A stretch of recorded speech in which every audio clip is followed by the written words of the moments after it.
ஐயா பெரியசாமி, நீங்க தொடங்கலாம். ஐயா, அனைவருக்கும் ஜெய்பீம் நமோபுத்தா.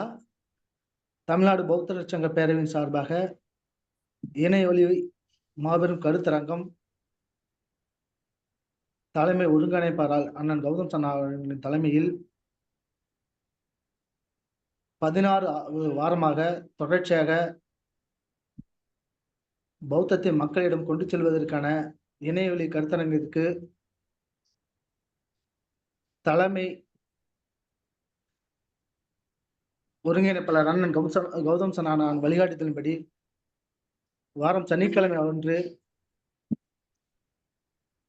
தமிழ்நாட்டில் பௌத்தத்தை மக்களிடம் கொண்டு செல்வதற்கான தொடர்ச்சியாக பௌத்தர்கள் சங்க பேரவையின் சார்பாக இணையவழி கருத்தரங்குக்கு இன்று சிறப்பு அழைப்பாளராக முனைவர் ஐயா இளைய பிள்ளை அவர்களையும் வாழ்த்துறை வழங்க இருக்கும் இளா வேந்தன் அவர்களுக்கும் வருக வருக என்று வரவேற்று சொல்லி இணையவழி கருத்தரங்குக்கு ஒதுக்கியிருக்கின்ற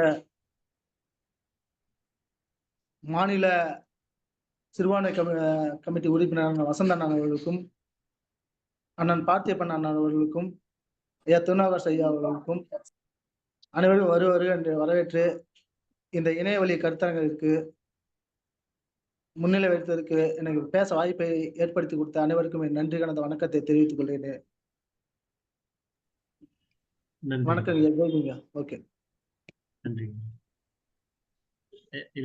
நீங்க தொடங்க. நான் பேசலாமா ஐயா? பேசலாம். சரி, நன்றி நன்றி நன்றி.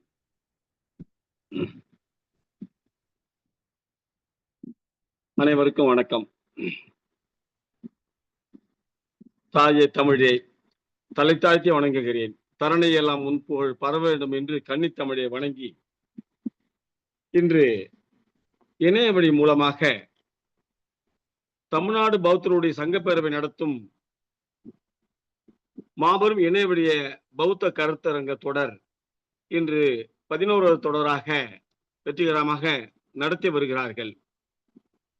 இந்த தமிழ்நாடு பௌத்த சங்க பேரவையின் தலைமை ஒருங்கிணைப்பாளராக இருக்கும் மாண்புக்கு உரியவராக இருக்கக்கூடிய கௌதம் சன்னா அவர்கள் தம் வாழ்நாள் சாதனையாக பௌத்த கொள்கைகளை மீட்டுருவாக்கம் செய்யும் என்ற எண்ணத்தில் தனித்துவ ஒரு தன்மையோடு செயல்படுத்தி வருகிறார்.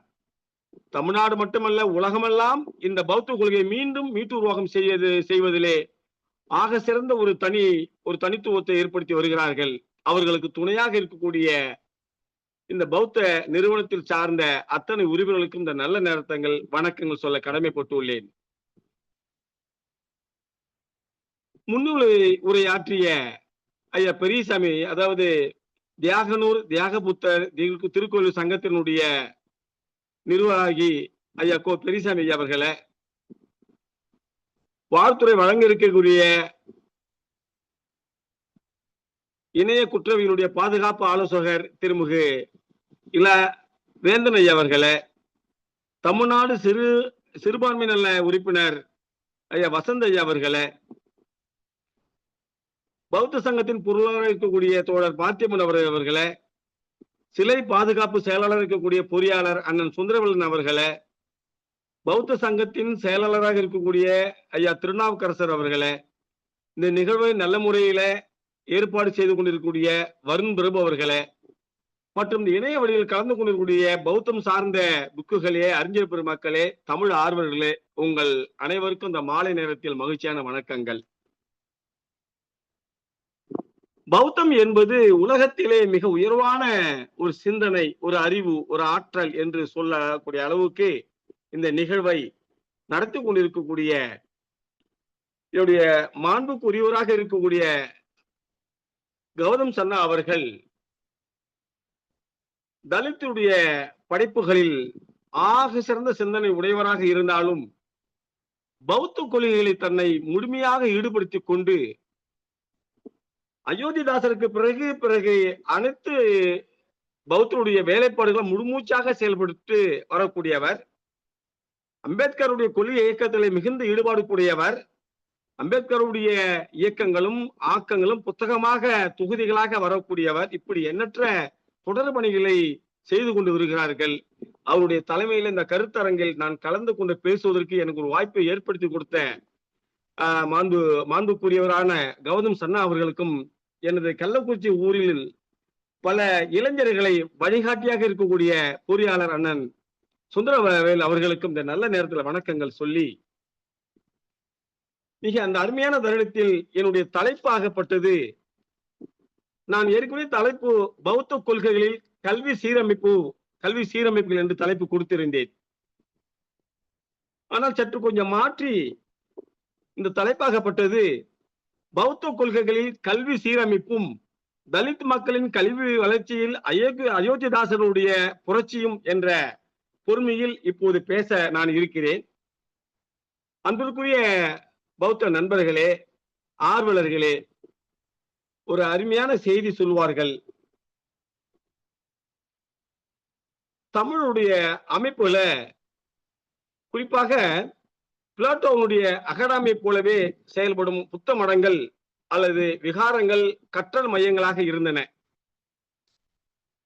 அங்கு ஒரு துறவி மாணவரின் கற்பத்தில் மற்றும் அறிவுசார் வளர்ச்சிக்கு பொறுப்பாளர்களாக இருக்கிறார்கள். மடத்தில் படிக்க மாணவர் விருப்பத்துடன் ஆசிரியருடன் தன்னை முன்வைக்க வேண்டியிருக்கிறது. அவர் மாணவனுடைய முழுமையான மாற்றத்தை உறுதி செய்ய வேண்டியிருக்கிறது. இப்படி அந்த பௌத்தருடைய மடத்தில் அந்த முன்வைக்க வேண்டிய கடமைகளாக இருக்கிறது. ஒரு குழந்தை அல்லது மாணவி பௌத்த கல்வியில் துவக்கம் பபைஜா மூலம் மேற்கொள்ளப்படுகிறது என்று சொல்வார்கள். மாணவர் ஒரு 3 கொள்கைகளை ஏற்றுக்கொள்ள வேண்டும் என்று புத்த கொள்கைகளை சொல்லப்படுகிறது. நான் புத்தரிடம் அடைக்கலம் புகுகிறேன், நான் மதத்தில் அடைக்கலம் புகுகிறேன், நான் கட்டளையில் அடைக்கலம் புகுகிறேன் என்று சத்தியம் செய்யும் போது அவன் முழுமையாக தன்னுடைய புத்த கொள்கைகளை பௌத்த கொள்கைகளை முழுமையாக ஏற்றும் வண்ணமாக இருக்கிறான்.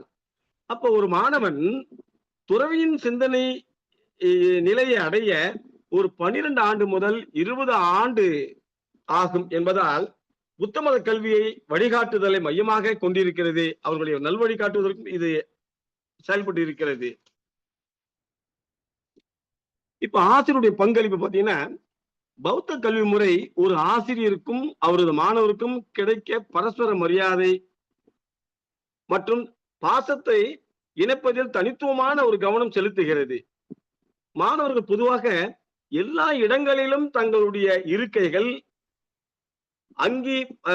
அங்கி பல்குச்சிகள் மற்றும் தண்ணீரை எடுத்து சென்று ஆசிரியருடன் செல்கின்றனர். நம்ம கல்வி வளர்ச்சியில ஆரம்ப நிலைகளில நம்ம இப்படிதான் ஆரம்ப காலத்தில் இருந்திருக்கிறது. ஆசிரியர்கள் மாணவர்களுக்கு நன்னறி ஒழுக்கம், மதுவிலக்கு மற்றும் எளிமை ஆகியவற்றை கற்பித்தல் கவனம் செலுத்துகிறவர்களாக இருக்கிறார்கள். ஒரு மாணவனுக்கு முறையான கல்வி ஒரு குறிப்பிட்ட வகுப்பு அல்லது காலத்திற்கு ஒரு ஆசிரியருக்கு அவரது மாணவர்களுக்கும் இடையான உறவில் கவனம் செலுத்துகிறது என்றால், பௌத்த கல்வி முறை மாணவர்களுக்கும் அவருடைய ஆசிரியர்களுக்கும் இடையேயான வாழ்நாள் உறவை உறுதி செய்வதை இந்த பௌத்தம் வலியுறுத்துகிறது. எளிமையாக நம்ம ஒண்ணு சொல்ல வேண்டும் என்றால், புத்த கல்வி என்பது ஞானத்தையும் இரக்கத்தையும் கற்பிப்பதாகும். இப்ப மனம் மற்றும் அதன் அனைத்து நிலைகளையும் ஆராய்வதன் மூலம், புரிந்து கொள்வதன் மூலமும் மனித ஆற்றலின் விடுதலையை இது நாடுகிறது. நம்மளுக்கு புத்தர் என்றால் எனது விழித்தெழுந்தவர் அல்லது ஞானம் பெற்றவர் என்று நம்ம பொருள்படுகிறோம். நாம் அப்படிதான் இருக்கிறோம். அம்பரா புத்தர் போல போகிறான் பார், அமைதி ஞானியாக இருக்கிறான் பார், நம்மளுடைய சொல்லுகின்ற பொழுது நாம் அது தோணுகிறது. அப்ப புத்தர் என்றால் விழித்தெழுந்தவர், அறிவானவர், அழகானவர் என்று சொல்லக்கூடிய அளவுக்கு ஞானப்பற்றவர் என்று பொருள்படுகிறது. அப்ப பௌத்த நெறிகள் பார்த்தீங்கன்னா பஞ்சசீலம் என்று சொல்லக்கூடிய 5 நெறிகளை உடையதாக இருக்கிறது. இந்த பௌத்தம் 5 வகையான நெறிகளை கடைபிடிக்குமாறு வற்புறுத்தியது. அவற்றை பஞ்சசீலம் என்று நம்ம சொல்லுகிறோம். அது என்ன என்றால் மிக முக்கியமான அந்த நெறியாளுமையில கொல்லாமை, பிற பொருளை விரும்பாமை, தவறான இன்பத்துக்கு கொல்லாமை, பொய் பேசாமை, கல் அருந்தாமை என்ற மிக முக்கிய பௌத்த நெறிகளாக இதை வைத்துள்ளார்கள். இது தமிழகத்தில் பௌத்த நெறிகள் பலராலும் இந்த கொள்கைகள் நெறிகள் விரும்பப்பட்டன. இவை நல்ல நெறிகளாக மக்கள் கடைபிடிக்க வருகிறார்கள். இப்படி இந்த பௌத்த கொள்கைகளே இப்படி இருக்கிறார்கள். இன்னொன்று, புத்தர் அவர்கள் மிக அற்புதமாக சொல்லுவார்கள், நீங்கள் பாதையாக மாறும் வரை நீங்கள் பாதையை பயணிக்க முடியாது என்றார். உண்மைதான். நாம் எப்போதும் பாதையாக மாறும் வரை நீங்கள் பாதையில் பயணிக்க முடியாது என்று புத்தருடைய கூறிய மேற்கோள் ஆக சிறந்த வரிகளாகும். அப்ப பௌத்த சமயம் தமிழ் கல்வி முறையினை வளர்ச்சிக்கு ஒரு பாதையை உருவாக்குகிறது. பௌத்தம் தமிழ் புலமையில் குறிப்பிடத்தக்க தாக்கத்தையும் ஏற்படுத்தியவுடன் பௌத்த கருப்பொருள்கள் மற்றும் நுண்ணுறிவுகளை கொண்டவை பல செவ்வியல் படைப்புகளையும் அப்போது உருவாக்கி இருக்கிறது. இந்த பௌத்தம் அதனுடைய மடங்கள் மற்றும் கௌதம புத்தருடைய போதனைகள் மூலம் கல்வியை ஊக்குவித்து கல்வி முறையில் பௌத்த சமயத்தின் பங்கை மிக சிறப்பாக அந்த கொள்கை மூலமாக சொல்லுகிறது. கல்வி என்பது கலாச்சாரம், பொருளாதாரம், தனிநபர், தத்துவம், அறிவியல், சமூக மற்றும் ஆன்மீக முன்னேற்றத்தில் வெளிப்படுகிறது. கல்வி என்பது வேறு வார்த்தைகளில் நம்ம சொல்ல வேண்டும் என்றால், கல்வி என்பது தனி மனித மற்றும் சமூகத்தின் முன்னேற்றத்துக்கான மனதை வளர்ப்பதற்கான வழிமுறையாகும். அப்ப புத்த மதத்தை நிறுவியவர் அவர். நம்ம புத்தர் இந்த உலகத்தின் 11 மதங்களில் ஒன்றாக கருதப்படுகிறது புத்த மதம். உலகத்திலே 11 மதங்கள் இருக்கிறது. 11 மதங்களில் புத்த மதமும் மிக முக்கியமான மதமாக இருக்கிறது. கௌதம புத்தர் போத் கயாவில் உள்ள ஒரு அரச மரத்தில் கீழ்ஞானம் அடைந்தார் மற்றும் ததாகட் அல்லது புத்தர் என்று அறியப்பட்டார். புத்தர் என்றால் கற்றவர் அல்லது புத்திசாலி என்றும், ததாகத் என்றால் உண்மையை அறிந்தவர் என்றும் பொருள் நம்ம பேசப்படுகிறது. பலவேறு அகராதிகளிலே சொல்லப்படுகிறது, இலக்கியங்களிலே பேசப்படுகிறது. அப்ப புத்த பெருமான் தற்போதைய நிலையை கண்கூடாக காட்சிப்படுத்தி மக்களுக்கு உயர்ந்த ஒழுக்க வாழ்வு நடத்தி வழிகாட்டி இருக்கிறார்கள். பௌத்தம் இந்திய மக்களுக்கு உன்னதமான பாதையை காட்டியது மட்டுமல்லாமல் உலகம் முழுவதும் அதன் பிரகாரத்தை வெளிப்படுத்தியது. இதனாலேயே கௌதமன் பெயர் உலகளாவியல் மரியாதையுடன் பார்க்கப்படுகிறது. பாலின வேறுபாடோ பிறப்பு வேற்றுமையோ பாராமல் மக்கள் அனைவரும் சமம் என்று உரைத்த பௌத்தம் பகவான் புத்தரின் போதனைகள் ஒழுக்கமும் அறிவு நிறைந்தவையாக இருந்தது. மக்கள் மொழியில் கற்பிக்கப்பட்டது உயிரினங்கள் பலியிடுதலை தடுத்தது. சங்கங்கள் கல்வி அமைத்து மருத்துவம் அளித்தது. இன்று தமிழர்கள் பின்பற்றும் பல சடங்குகள் பௌத்தம் சார்ந்தவையாக இருக்கிறது. இன்று தமிழர்கள், குறிப்பாக நம்முடைய இனத்தை சார்ந்தவர்கள் தமிழர்கள் பௌத்தம் சார்ந்த கொள்கைகளைத்தான் தமிழுடைய கொள்கைகளாகவே பார்க்கப்படுகிறார்கள், பயன்படுத்தி வருகிறார்கள். உலகத்தில் பல்வேறு நாடுகளில் பாதுகாத்தும் வருகிறார்கள். திருப்பீடகத்திற்கு உரை எழுதிய 12 பௌத்த அறிஞர்களில் 9 அறிஞர்கள் தமிழர்கள் என்று உரைக்கும் போது நம்மளுக்கு பெருமையாக இருக்கிறது. திருப்பீடகம் என்பது பௌத்த கொள்கைகளில் மிக உயர்ந்த நிலையில் இருக்கக்கூடிய எழுதியது. அப்ப அதை சொல்லுகிறார், 12 பௌத்த அறிஞர்களில் 9 அறிஞர்கள் தமிழர்கள் என்று வனப்பிற்கு போதிபால என்பவர் கூறுகிறார்கள். இன்று உலகம் முழுவதும் தமிழ் பரவி இருக்க காரணம் கடல் வாணிபம் தான் காரணம். உலகம் முழுவதும் உள்ள கடலோடிகளுக்கு தமிழுக்கு உள்ள தொடர்பு பௌத்தம் என்பது இங்கே நாம் சொல்லுவதற்கு மிக பொருத்தமாக இருக்கிறது. என உலகத்தில் பயணம் செய்வதற்கு நம்ம கடல் கடந்துதான் செல்ல வேண்டும். அப்படி கடல் கடந்து செல்வதற்கு கடலோடிகள் அவர்கள் தமிழை உள்வாங்கி இருக்கிறார்கள். பௌத்த கொள்கைகளையும் அவர்கள் உள்வாங்கிய காரணம்தான் இதற்கெல்லாம் மூல காரணம் என்று சொல்வார்கள். இப்ப புத்தர் நிர்வாணம் அடைந்த பிறகு அவரை பின்பற்றி ஒழுகிய பிஷக்கன்பருடைய நாடுகளிலும் சென்று இந்த மத கொள்கையை பரவ செய்தது போலவே தமிழ்நாட்டிலும் வந்து நகரம் கிராமங்கள் என்று வேறுபாடு இல்லாமல் எல்லா இடங்களிலும் தமது மத கொள்கையை போதிப்பதையே வாழ்நாட்களின் குறிகோளாக கொண்டிருந்தார்கள். தமிழ்நாட்டில் ஆங்காங்கு இருந்த அரசர்கள், வணிகர்கள், செல்வந்தர்கள் முதலானவர்களின் பொருளுதை பெற்று விகாரங்களையும் பள்ளிகளையும் தேதியங்களையும் ஆசிரமங்களையும் ஆங்காங்கே நிறுவினார்கள். மடங்கள் வாழும் பௌத்த துறவிகள் மருத்துவம் பயின்று தம்மிடம் ஒரு பிணியாளருக்கு இலவசமாக மருந்து கொடுத்து தொண்டும் செய்து வந்தார்கள். அப்படி தமது பள்ளிகளை பாடசாலைகளை அமைத்து சிறுவர்களுக்கு கல்வியும் கற்பித்து வந்தார்கள். எந்த எதிர்பார்ப்பும் இல்லாமல் இந்த நாட்டில் சமத்துவம் உருவாக்கப்பட வேண்டும், அமைதி நிலவ வேண்டும் என்றால், மனிதன் தனித்துவமாக இருக்கப்பட வேண்டும் என்றால் கல்வி முக்கியம். அந்த கல்வி போதிப்பதற்காக பாடசாலைகளை அமைத்து சிறுவர்களுக்கு கல்வியும் கற்பித்து வந்தார்கள். பௌத்தத்திற்குரிய நன்னாட்களில் நாட்டு மக்களை தமது பள்ளிக்கு அழைத்து மணல் பரப்பிய முற்றங்களில் அமர செய்து திரிபிடகம், புத்த ஜாதகம் கதைகள், புத்த சரித்திரம் முதலான நூல்களை ஓதி பொருள் சொல்லியும் மக்களுக்கு மதபோதனை செய்து வந்தார்கள். மற்றும் குருடர், செவிடர், மூடவர் முதலானவருக்கும் ஏழைகளுக்கும் உணவு கொடுத்து அறச்சாலைகளை அரசர், செல்வந்தர் முதலானோருடைய உதவி பெற்று நிறுவினார்கள் என்பது நம்முடைய இலக்கியம் மூலமாகவும் காப்பியங்கள் மூலமாகவும் நம்ம தெரிஞ்ச செய்தியாக பார்க்கப்படுகிறோம். இப்படி நாட்டு மக்களுக்கு நலம் புரிந்து கொண்டு பௌத்த மதத்தின் கொள்கையையும் போதித்து வந்தபடியால் இந்த மதம் தமிழ்நாட்டிலும் நன்கு பரவ தொடங்கி இருக்கிறது, பரவி வளர்ந்திருந்தது. இந்த மதம் மேல் சாதி கீழ் சாதி என்று பிறப்பினால் உயர்வு தாழ்வு பாராட்டப்படியினாலும் உயர்வு, அதாவது தாழ்வு உயர்வு என்று பாராட்டாதபடி இருந்ததால் எக்குடி பிறந்தோராயினும் அக்குலத்தில் சாதி பாகுபாட்டில் இருந்து தமிழர் இந்த மதத்தை மேற்கொண்டனர் என்று தோன்றுகிறது. இந்த செய்திகள் எல்லாம் தமிழ் நூல்களின் பிற நூல்களில் அங்கங்கே நாம் காணப்படும் குறிப்புகளை நாம் அறியலாம். குறிப்பாக பௌத்த மதம் தமிழ்நாட்டில் செல்வாக்கு பெற்றிருந்த செய்தி நம்ம காப்பியங்களான சிலப்பதிகாரத்துல, மணிமேகலை, தேவாரம், 4000 திவ்ய பிரபந்தம், பெரிய புராணம், நீலகசி முதலான நூல்களில் நாம் அறியப்பட முடிகிறது. பௌத்த மடங்கள் கல்வித்துறையில் பௌத்த சங்கங்களுக்கு விகாரைகளையும் கல்வி மையங்களாக விளங்கின. உலகின் பல்வேறு பகுதிகளில் இருந்த மாணவர்களும் இங்கே கற்க வந்தார்கள் என்பது நம்முடைய நாலந்தா பல்கலைக்கழகத்தின் மூலமாகவும் பல்வேறு காஞ்சிபுரத்தில் இருந்த பௌத்த கல்விச்சாலைகள் மூலமாகவும் நம்முடைய இலக்கிய வாயிலாக அறியப்படுகிறது. தென்னிந்தியாவுடைய மிக முக்கியமான பௌத்த கற்ற மையங்களில் ஒன்று காஞ்சி.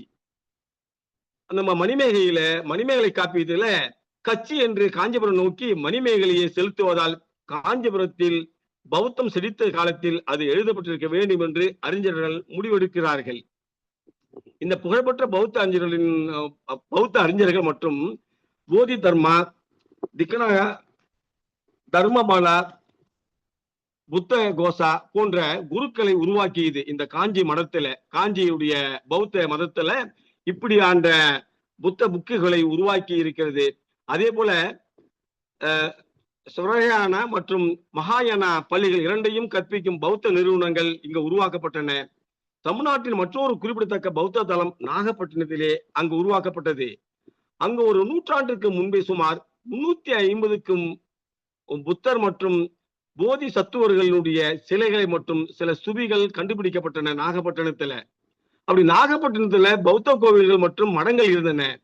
அவை மகாயானம் மற்றும் வஜ்ராயானம் உட்பட புத்த மதத்தின் அனைத்து பள்ளிகளையும் பின்பற்றி இருக்கப்படுகின்றன. காவிரி பூப்பட்டினம், உறையூர், மதுரை, திருச்சிராப்பள்ளி போன்ற பௌத்தம் செழித்த தமிழ்நாட்டு பிற இடங்களிலும் இருந்திருக்கிறது. பௌத்தம் தமிழ் கலாச்சாரம், இலக்கியம், கலை மற்றும் கல்வியை பல்வேறு வழிகளில் இது பாதித்திருக்கிறது. இப்படி தமிழ்நாட்டில் வந்த புத்த மதத்தை பற்றி 2 வகையான நூல்கள் உள்ளன. முதல் வகை பௌத்தர்களால் எழுதப்பட்டது ஒன்று. இரண்டாவது வகை பௌத்தர்கள் அல்லாத ஆனால் இன்னும் பௌத்த கருத்துக்களை பற்றி பேசுபவர்களால் எழுதப்பட்டது என்று நாம் அந்த பௌத்த இலக்கியங்களை பார்க்கும் போது இந்த குறிப்புகள் இருக்கின்றன. பௌத்தம் என்ன கற்பிக்கிறது என்பதை விளக்க பௌத்தர்களாக மாறியவர்கள் எழுதிய சிறப்பு எழுத்துக்கள் என்னன்னா, அவை புத்த நூல்கள் என்று அழைக்கப்படுகின்றன. புத்த நூல்களாக மணிமேகலை, குண்டலகேசி, வீரசூடியம், சித்தாந்த தொகை, திருப்பதிகம், பிம்பசார கதை, மானவோற்பதிகம், அபிராமியவாதகம் ஆகியவை இந்த எழுத்துக்களுக்கு சில உதாரணங்களாக நாம் சொல்லப்படுகிறோம். மணிமேகலை காப்பிய கதையில மணிமேகலை என்ற பெண் தன்னுடைய சமூகத்தில் அதிக முக்கியத்துவம் இல்லாதவர்களாக அங்கே இருந்திருக்கிறாள். ஆனால் அவள் ஒரு சிறப்பு மத நபரை போலவே புத்திசாலியாகவும் மதிக்கப்படவும் விரும்புகிறாள்.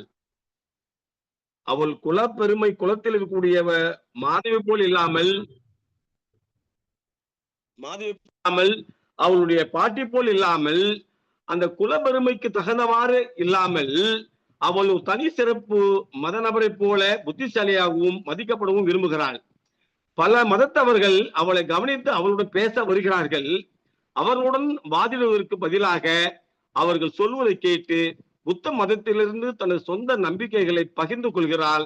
இது பௌத்த உண்மையில் நல்லதாகவும் வெற்றிகரமாகவும் தோற்றமளிக்கிறது என்று அறிஞர் பெருமக்களுடைய கூற்றாகவே பேசப்படுகிறார்கள். என்னவென்றால், ஒரு செய்தி சொல்லுகின்ற போது நாம் எதிர்த்து வாதாடாமல் அவர் என்ன சொல்ல வருகிறார் என்பதை கேட்டுட்டே இருக்கும்போது நம்முடைய என்ன கொள்கை சொல்லுகிறோமோ பக்குவமாக சொல்லப்பட வேண்டும் என்பதுதான் மணிமேகலுடைய கூற்றாகவே இங்க காணப்படுகிறது.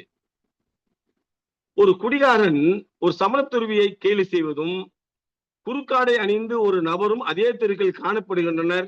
இதை மணிமேகலை சோழ மன்னிடம் சிறைச்சாலையை புத்த துறவிகள் கொண்ட புண்ணிய ஸ்தலமாக மாற்ற வேண்டும் என்ற கோரிக்கையும் குறிப்பிடப்பட்டுள்ளது. இந்த காப்பியத்திலே சிறைச்சாலை அறச்சாலையாக மாற்றியிருக்கிற நிலை மணிமேகலையால் காணப்படுகிறது. அதே போன்று கருணையுடன் கூடிய வாழ்க்கை முறை பற்றிய புத்தரின் போதனைகளை முன்வைக்கப்படுகிறது.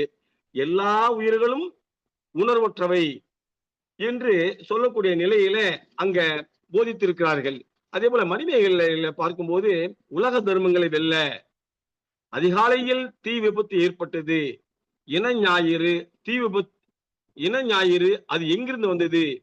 நீ தோன்றி உன்னை வணங்கினேன். இந்த ஆசனத்தில் நீங்கள் நிற்கிறீர்கள். நான் தலையசைந்தேன்.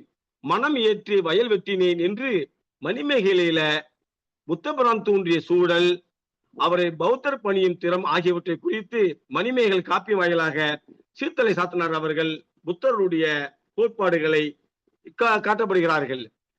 அதே போல தமிழ்நாட்டுல தனது சிறந்த அறிஞர் பெருமக்கள் சிலரை தேரவாத மற்றும் மகாயானம் பௌத்த உலகிற்கு வழங்கியது என்று சொல்கிறார்கள். பௌத்த சிந்தனைக்கும் கற்றலுக்கும் குறிப்பிடத்தக்க பங்களிப்பை செய்த சிறந்த பௌத்த துறவிகள் என்று தமிழ்நாடு பெருமை கொள்கிறது. இதே போல இந்த காலகட்டத்தில் மிகப்பெரிய பாலி அறிஞர்களில் 3 பேர் புத்த கோசா, புத்த தத்தா மற்றும் தம்மபாலா அவர்கள் மூவரும் தமிழ் ராஜ்யங்களில் புத்த நிறுவனம் தொடர்புடையவர்களாக இருந்திருக்கிறார்கள். இப்படி இந்த புத்த துறவிகளுடைய கோலங்களை பார்க்கின்ற போது இந்த கல்வி கொள்கைகளுக்கு அப்பாற்பட்டும் அதே நேரத்தில் இந்த கல்வி கொள்கைகளுடைய மக்கள்களை பார்க்கின்ற போதும் புத்த கொள்கை தான் தலித் விடுதிகளினுடைய ஆரம்ப காலகட்டத்தில் இருந்த நிலையில் அயோத்திதாச பண்டிதர் அவர்கள் முன்னெடுக்கிறார்கள். அயோத்திதாசருடைய வாழ்நாளில் அவருடைய காலகட்டத்தில் பார்க்கின்ற போது தலித் மக்களுடைய வளர்ச்சிகளுக்கும் கல்வியினுடைய ஆரம்ப காலகட்டத்தில் எவ்வாறு தன்னுடைய கல்வி போதிப்பதற்கு ஆங்கிலேயர்களுடன் தன்னுடைய முறையிட்டும் அது பேணியும் எவ்வாறு வளர்த்தார்கள் என்பது நம்ம அவருடைய புத்தகத்தில் கையில் ஏந்திய காரணத்தால் அவர் என்னன்னா, எல்லாரும் படிக்கப்பட வேண்டும், எல்லாருக்கும் மருத்துவம் பண்ண வேண்டும், எல்லாரும் இது நல்வழிப்படுத்தப்பட வேண்டும் என்று புத்த கொள்கை அடியொற்றியவர் தான் அயோத்திதாசர் அவர்கள். அவர் இந்தியாவில் அடித்தட்ட மக்களின் உரிமைக்காக போராடியவர் புரட்சியாளர் அம்பேத்கர். ஆனால் அம்பேத்கருக்கு முன்பே தோன்றியவர் அயோத்திதாச பண்டிதர் ஆவார். பெரியார் பிறப்பதற்கு 35 ஆண்டுக்கு முன்பே பகுத்தறிவு சிந்தனைகளை இந்த நாட்டில் விதைத்தவர் அயோத்திதாச பண்டிதர் அவர்கள். மகாராஷ்டிரா மாநிலத்தில மகாத்மா புலே அடித்தட்டு மக்களின் கல்விக்கு எப்படி வித்திட்டாரோ அதுபோல சென்னை மாகாணத்திலே அடித்தட்டு மக்களின் சமூக பண்பாட்டுக்கு வித்திட்டவர் அயோத்திதாச பண்டிதர் என்பது நமக்கு அனைவரும் அதனுடைய அயோத்திதாசருடைய பங்களிப்பு பார்க்கின்ற போது நம்மளுக்கு தெளிவாக தெரியும். அதே போல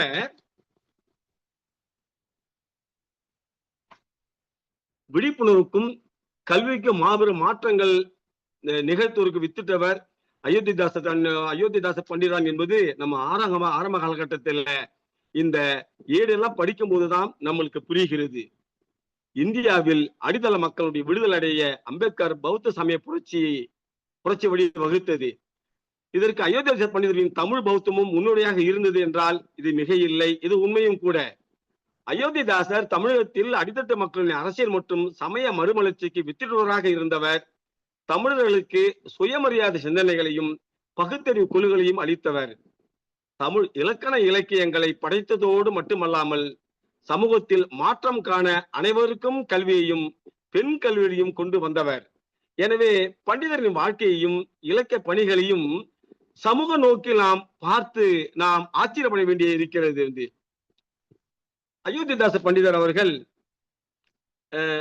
மிக தமிழ் சிந்தனை மரபில் சிந்தனை ஏற்படுத்த வேண்டியவர்களாகவே இவர் இருக்கிறார்கள். அதுபோல பௌத்த சமயத்தில் அவர் எப்படி பௌத்த சமயத்தில் அயோத்திதாசர் எப்படி சேர்ந்தார் என்று பார்க்கின்ற போது பௌத்த சமயத்தில் சேர்ந்ததை ஆல்காட் தமது நாள் குறிப்பேட்டில் குறிப்பிட்டிருக்கிறார்.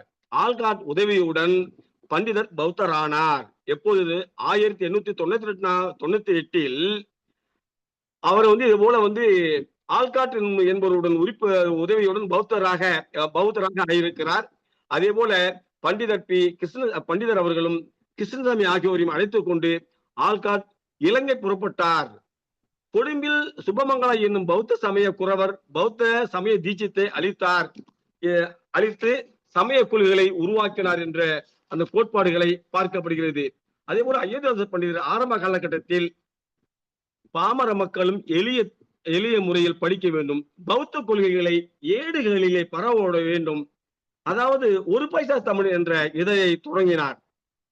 அயோத்திதாச அவர்கள் தமிழ் இதழில் வரலாற்றில் அயோத்திதாசரின் பங்களிப்பு அவர் தொடங்கிய ஒரு பைசா தமிழ் என்ற வார இதழின் வழியாகவே நாம் அறியப்படுகிறது.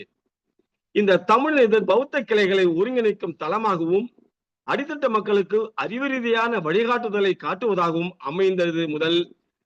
முதல் இதழ் 4 பக்கங்களுடன் அரையணா காலணா விலையில் சென்னை ராயப்பேட்டையிலிருந்து புதன்கிழமை தோறும் 19/6/1907 முதல் வெளிவந்தது.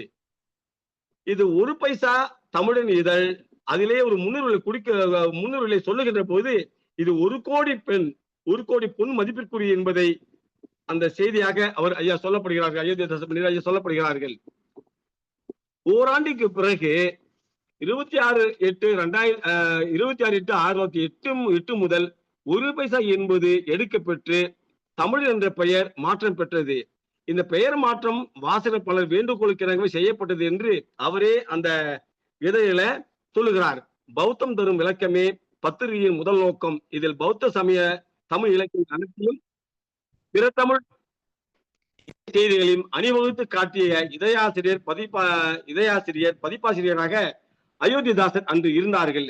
இப்படி அயோத்திதாசர் அவர்கள் ஒரு பூர்வ தமிழ் ஒளி, ஒரு பைசா தமிழன் தமிழ் இதழ்களில் வெளிந்த பூர்வ தமிழ் ஒளி என்னும் கட்டுரையை தொடர் தாசர் காலத்திலேயே 1912 முதல் நூலாக வெளிவந்திருக்கிறது. இந்த நூலிற்கு பூர்வ தமிழ் ஒளியாம் புத்தரது ஆதிவேதம் என பெயரிடப்பட்டு வெளியிடப்பட்டிருக்கிறது. இது அந்த காலத்திலேயே 303 பக்கங்களில் கோலார் மாரிக்குப்பம் சாக்கைய பௌத்த சங்க வெளியீடாக இந்த நூலிற்கு 8 பக்கங்கள் பாயிரம் எழுதியிருக்கிற பெருமை ஐயா அவர்களுக்கு உண்டு. அப்படி இந்த நூலுடைய பெரிய சாராம்சங்களை ஒரு இதழில் தொடங்கி இந்த இதழ் மூலமாக பௌத்த கொள்கைகளை பரவுவதற்கு அவர்கள் முக்கிய காரணமாக இருந்திருக்கிறார்கள் அவர்கள். அதே போல அவர் அயோத்திதாசருடைய சொல்லுகின்ற போது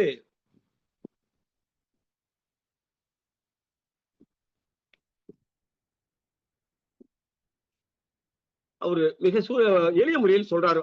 அயோத்திதாச பண்டிதர் அவருடைய கல்வி கற்பு முறைகளுக்கு மிக ஆக சிறந்த கொள்கைகளாக சொல்றார். நல்ல சிந்தனை, சிறப்பான செயல், உயர்வான பேச்சு, ஓப்பான எழுத்து, பாராட்டத்தக்க உழைப்பு ஆகிய 5 பண்புகளையுமே ஒரு சேரப்பட்ட சிந்தனையாளர் தான் அயோத்திதாசர். இவர் தென்னிந்திய சமூக சீர்திருத்தத்தின் தந்தை என்றும் போற்றுவார்கள் அயோத்திதாச பண்டிதர் அவர்களை.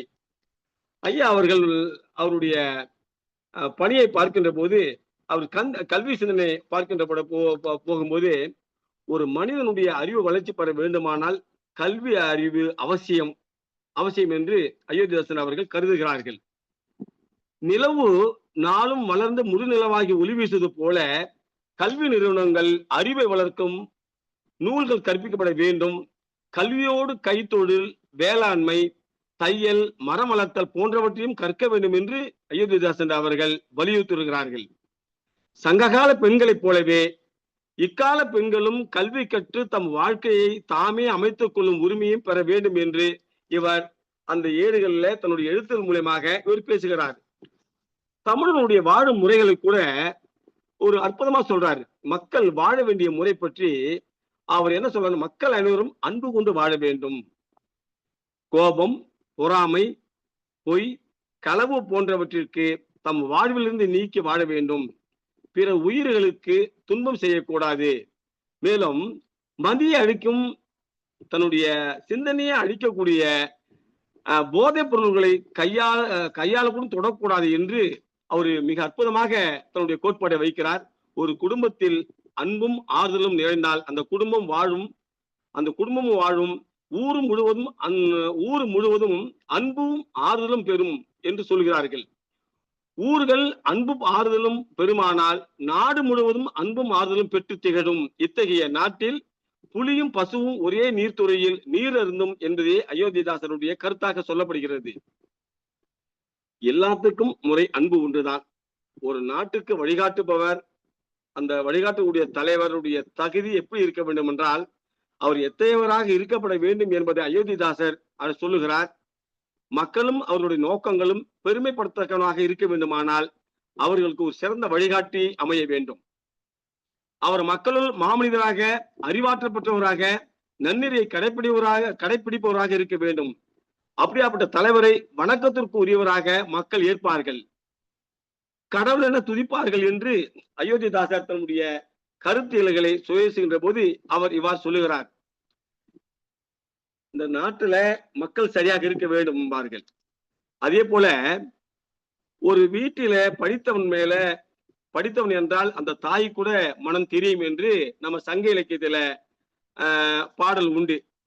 அதாவது உற்றுமை உதவியும் உருபொருள் கொடுத்து பிற்றைய முடியாது கற்றல் என்று பிறப்போர் அண்ணன் உடன் வயிற்றுள்ளும் சிறப்பின் பாலால் தாயும் மனம் தெரியும். ஒரு குடி பிறந்த பல்லோருள்ளும் மூத்தோன் வருகை எண்ணாத அவருள் அறிவுடையோன் 6 அரசும் செல்லும். வேற்றுமை தெரிந்த நாற்பால் உள்ளும் கீழ்பால் ஒருவன் கற்பின் வேற்பால் ஒருவனும் அவன்கண் படிமை என்று புறநானூற்றுல ஒரு மன்னர் பாடுகிறார். ஒரு படித்தவனுக்கு இந்த தாய் கூட படித்தவன் மேல எப்போதும் பெத்த தாய்க்கு எல்லா பிள்ளையும் 4 பிள்ளை இருந்தா 4 பிள்ளையும் ஒரே மாதிரி அன்பு செலுத்தக்கூடிய ஒரு தாய். ஆனா அந்த தாயே படித்த பிள்ளை மேல ஒரு அன்பு செலுத்தக்கூடிய அளவுக்கு இருப்பாள். ஒரு மனம் அப்படி தெரியுமா அப்படி அந்த தாய் மனமே தெரியக்கூடிய அளவுக்கு படிப்புக்கு அவ்வளவு முக்கியம் என்று சொல்லக்கூடிய அளவு இந்த செய்தியை கூட சில இடத்தில் குறிப்பிடுகிறார்கள். அதே போல ஒரு குடியில் பிறந்த பல்லோருள்ளும் சொல்றோம், வேற்றுமை தெரிந்த நாற்பால் உள்ளும் கீழ்ப்பால் ஒருவன் கற்பின் மேற்பால் ஒருவனும் அவன்கண் படிமை என்று சொல்றார்கள். நீங்க கல்வி கற்றவன் அந்த தாழ்ந்த குடியில் இருந்தா கூட அரசன் அவன் முன்னிலைப்படுத்துவான், உயர்த்தப்படுவான் என்று சொல்லக்கூடிய அளவுக்கு கல்வி மிக முக்கியம் என்பதை நம்முடைய அயோத்திதாச பண்டிதர் அவர்களும் தன்னுடைய கல்வி வழிகாட்டி முறைகளில, குறிப்பாக இந்த கல்வி அமைப்பு முறைகளில கல்வி ஒன்றுதான் மனிதனுக்கு விடுதலை என்பது, கல்வி ஒன்றுதான் மனிதனுடைய முன்னேற்றம் அடைய செய்யும் என்று சொல்லுகிறார்கள். அதே போல ஒரு நாட்டில மும்மாரி மழை வேண்டும் என்று சொல்வார்கள். மும்மாரி மழை வேண்டும் என்றால் மக்களின் மழையும் தொடர்பு பற்றி அயோத்திதாசர் ஒரு கருத்து சித்தரிக்கிறார்கள். வானம் பொய்ப்பதற்கு காரணம் ஒழுக்கமுள்ள ஞானிகள் இல்லாமையேங்கிறார். வானம் பொய்ப்பதற்கு காரணம் ஒழுக்கமுள்ள ஞானிகள் இல்லாமையேங்கிறார். ஞானிகள் இல்லாமைக்கு காரணம் நீதி நெறியும் வாய்மையும் நிறைந்த அறிவாளிகள் இல்லாமையே ஆகுங்கிறார். அறிவாளிகள் இல்லாமைக்கு காரணம் ஆட்சி திறனும் அன்பும் உடைய அரசர்கள் இல்லாமையே. அத்தகைய அரசர்கள் இல்லாமைக்கு காரணம் கல்வி, அறிவு, அருள், ஒழுக்கம், ஒற்றுமை ஆகியன உடைய குடிகள் இல்லாமையே என்று கூறுவதன் மூலம் நல்ல குடிமக்கள் இல்லாத நாட்டுக்கு இயற்கை கூட உதவாது என்கிறார் அயோத்திதாசர். அயோத்திதாசர் எப்படி சங்க இலக்கியத்துல ஆறுபடை படை இந்த நெடுஞ்செழியன் எப்படி சொன்னானோ அதே போல அயோத்திதாசர் அவர்கள் இந்த நாட்டுல நல்லா இருக்கணும்னா மும்மாரி நல்ல மழை நிறைய மழை பெய்யப்பட வேண்டும் என்றால் அறிவாளிகள் இல்லாமைக்கு காரணம் ஆட்சித்திறன் அன்புடைய அரசன் இல்லாமையே. அத்தகைய அரசர்கள் இல்லாமைக்கு காரணம் கல்வி, அறிவு, அருள், ஒழுக்கம், ஒற்றுமை ஆகியன உடைய குடிமக்கள் இல்லாமையே என்று கூறுவதன் மூலம் நல்ல குடிமக்கள் இல்லாதது நாட்டுக்கு ஏற்கக்கூட உதவாது என்கிறார். அப்படி நாம் ஒழுக்கத்தினுடையும் இருக்க வேண்டும், அதே நேரம் கல்வியில மேம்பட இருக்கப்பட வேண்டும் என்று சொல்லுகிறார்கள். அயோத்திதாசர் அவர்கள் மக்கள் அனைவரும் சம உரிமை பெற்று சமத்துவமாக வாழ வேண்டும் என்று விரும்புகிறார். கல்வி மேலாண்மை, காவல்துறை போன்ற அனைத்து துறைகளிலும் மக்கள் அனைவரும் சம வாய்ப்பு வழங்க வேண்டும். குறிப்பா சொல்றாரு, ஊராட்சி, நகராட்சி, சட்டமன்றம், நாடாளுமன்றம் இப்படி போன்றவற்றில் எல்லா வகுப்பினருக்கும் உரிய பிரதிநிதித்துவம் வழங்கப்பட வேண்டும். இவற்றில இந்து, பௌத்தர், கிறிஸ்தவர், இஸ்லாமியர், ஆங்கிலேயர், இந்தியர், ஐரோப்பியர் போன்ற அனைவருக்கும் வாய்ப்பளிக்க வேண்டும் என்று அயோத்திதாசர் வலியுறுத்துகிறார். அப்ப சம வாய்ப்பு எல்லாத்துக்கும் வரப்பட வேண்டும் என்று சொல்றாரு. இதே போல திராவிட மகஜன சங்கம் என்ற ஒரு சங்கத்தை ஆரம்பிக்கிறார். தமது கொள்கைகளை வலியுறுத்தி ஒடுக்கப்பட்ட உரிமைகளை பாதுகாக்கவும் 1892ஆம் ஆண்டு இந்த திராவிட மகஜன சங்கம் என்னும் அமைப்பை தோற்றுவிக்கிறார். இந்த அமைப்பு சாலைகள் அமைத்தல், கால்வாய்கள் பராமரித்தல், குடிகளை பாதுகாத்து காவல்துறையினரை நியமித்தல், பொது மருத்துவமனைகளை அமைத்தல், சிற்றூர்கள் தோறும் கல்விக்கூடங்கள் ஏற்படுத்துதல் போன்றவற்றை ஏற்படுத்ததான் திராவிட மகஜன சங்கம் என்ற அமைப்பை 1892ஆம் ஆண்டு உருவாக்கப்பட்டது. இவர் எந்த ஒரு அமைப்பு ஆரம்பிக்கப்பட்டாலும், எந்த ஒரு இயக்கத்தின் மூலம் தொடங்கப்பட்டாலும் கல்விக்கு முதன்மை கொடுத்து, ஏன்னா கற்காத மனிதர்களை கற்க வைக்க வேண்டும், மனிதர்களை சமநிலைப்படுத்துவதற்கு கல்வி ரொம்ப முக்கியம் என்பது சொல்றார். இது ஒரு தனித்தன்மை பார்த்தீங்கன்னா, அயோத்திதாசர் காலத்துல பண்டிதர், புலவர், பாவலர்கள், நாவலர், பேச்சாளர், எழுத்தாளர் என பலர் இருந்தனர்.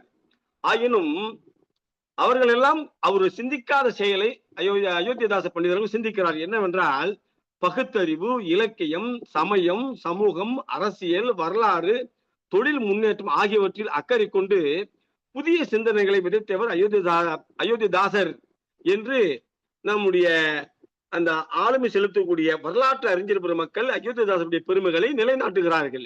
எனவே அன்றைய தமிழர்கள் தனித்த உடைய சிந்தனையாக அயோத்திதாசர் பண்டிதரை மதித்தார்கள். அயோத்திதாசருடைய சிந்தனைகள் ஒரு தனி மனிதனின் சிந்தனையாக மட்டும் அமையாமல் அகண்ட சமுதாயத்தின் விழிப்புணர்வையும் எழுச்சியை ஏற்படுத்தும் சித்தாந்தங்களாக இருந்ததன என்று நம்ம பார்க்கப்படுகிறார்கள். அப்படி அயோத்திதாசர் பண்டிதர் அவர்கள் சமூகத்தில கல்வி என்ற புரட்சியின் மூலமாக ஒரு மாற்றத்தையும் பெரும் ஏற்படுத்துவதற்கு காரணமாகின்றார்கள். அவருடைய காலகட்டத்துல ஒரே ஒரு செய்தியை பகிர்ந்து கொள்ளணும். அயோத்திதாசர் பண்டிதர் ரொம்ப மூத்தவர். அவர் காலத்துல வாழ்ந்தவர் பாரதியார். அயோத்திதாசருடைய காலம் 1845 பிறந்தார், 1914 இறக்கிறார். பாரதியார் 1882 பிறந்தார், 1921 இறக்கிறார்.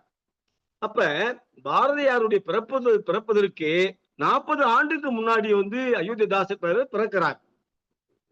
தமிழகத்துல சமூக நீதி, சமத்துவம், சாதி ஒழிப்பு, பகுத்தறிவு என்ற பெரும் மதிப்பீடுகளை முன்வைத்து ஒதுக்கப்பட்ட மக்களின் விடுதலையை அடையாளமாக கொண்டு தமிழ் சமூக விடுதலைக்கான இயக்கத்தை கட்டி அதற்கான கருத்தியலை உருவாக்கியவர் பண்டிதர் அயோத்திதாச பண்டிதர் அவர்கள்.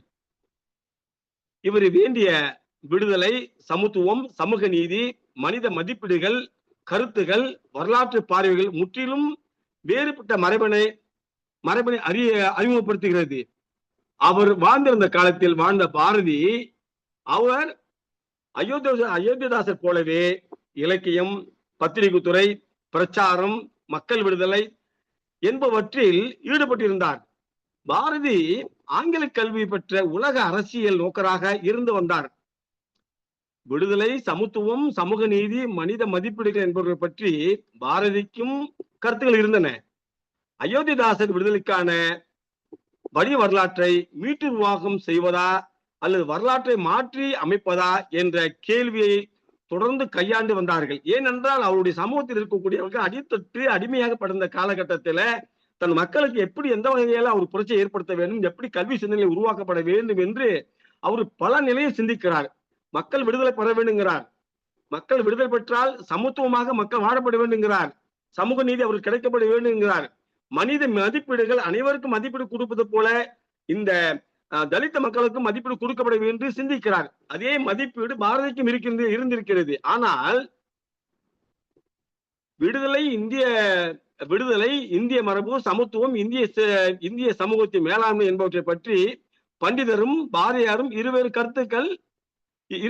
இருவருக்கும் கருத்துக்கள் கோட்பாடுகள் இருந்தன. ஒரே கருத்து 2 பேர் இருந்தார்கள். நவீன சிந்தனைகள், உலக சமூகம், நவீன தேசம் என்பவற்றை இருவரும் ஏற்றுக்கொண்டார்கள், பாரதியும் அயோத்திதாச பண்டிதரும். ஆனால் இருவரும் முற்றிலும் மாறுபட்ட கொள்கைகளை முன்வைக்கின்றனர்கள். பத்திரிகையாளர், பாவலர் என்று அறியப்பட்டிருந்த பாரதியார் மறைவிற்கு பிறகு தேசிய கவியாக, மகா கவியாக கட்டமைக்கப்படுகிறார்கள். ஒடுக்கப்பட்ட மக்களின் குரலாக, மறைக்கப்பட்ட வரலாற்றின் ஆய்வாளராக, சமூக நீதி போராளியாக இருந்த அயோத்திதாசர் பண்டிதர் அவருடைய மறைவிற்கு பிறகு மறக்கப்பட்டவராக ஆக்கப்பட்டார்கள். இந்திய சமூகத்தில் குறிப்பாக பாரதி வாழ்ந்த காலத்தில், அதாவது அயோத்திதாசர் வாழ்ந்த காலத்தில் பாரதி வாழ்ந்திருக்கிறார். அயோத்திதாசர் எந்த கொள்கை முன்னெடுத்தாரோ அதே பாரதி முன்னெடுக்கிறார். அவர் உலக சித்தாந்தத்தை பேசுகிறார். இவர் இந்திய சித்தாந்தத்தில் இருக்கக்கூடிய அடிப்பட்ட மக்களையும் ஒதுக்கப்பட்ட மக்களின் சித்தாந்தத்தை பேசுகிறார். ஆனால் மக்கள் விடுதலை, 2 பேருமே மக்கள் விடுதலை, சமத்துவம், சமூக நீதி, மனித மதிப்பீடுகளை பத்தி 2 பேருமே சரியான கருத்தில் இருக்கிறார்கள். ஆனாலும் இருவரும் மாறுபட்ட கொள்கை உடையவர்களாக ஒரு சில இடத்தில் இருக்கிறார்கள். அப்படி இருக்கின்றவர்களுக்கு பாரதி இருந்த உடனே அவர் தேசிய கவியாக, மகாகவியாக கட்டமைக்கப்படுகிறார்கள். அயோத்திதாசர் இறந்த பிறகு அவர் என்ன, அவருடைய அந்த ஒடுக்கப்பட்ட குரலாக இருந்த அயோத்திதாசர் இறந்த பிறகு அவர் என்ன பண்றாங்க, மறக்கப்பட்டவர்களே ஆக்கப்படுகிறார்கள், மறக்கப்பட்டவராகவே ஆக்கப்பட்டார்கள். அப்ப ஒடுக்கப்பட்ட ஒரு அரசியல் மறு எழுச்சி பெற்று பின்பு 1990களில் தான் தமிழில் அயோத்திதாசனுடைய சிந்தனைகள் மீண்டும் பேசவும் விவாதிக்கவும் குறைஞ்சது என்னது 80 ஆண்டு காலம் ஆகியிருக்கிறது.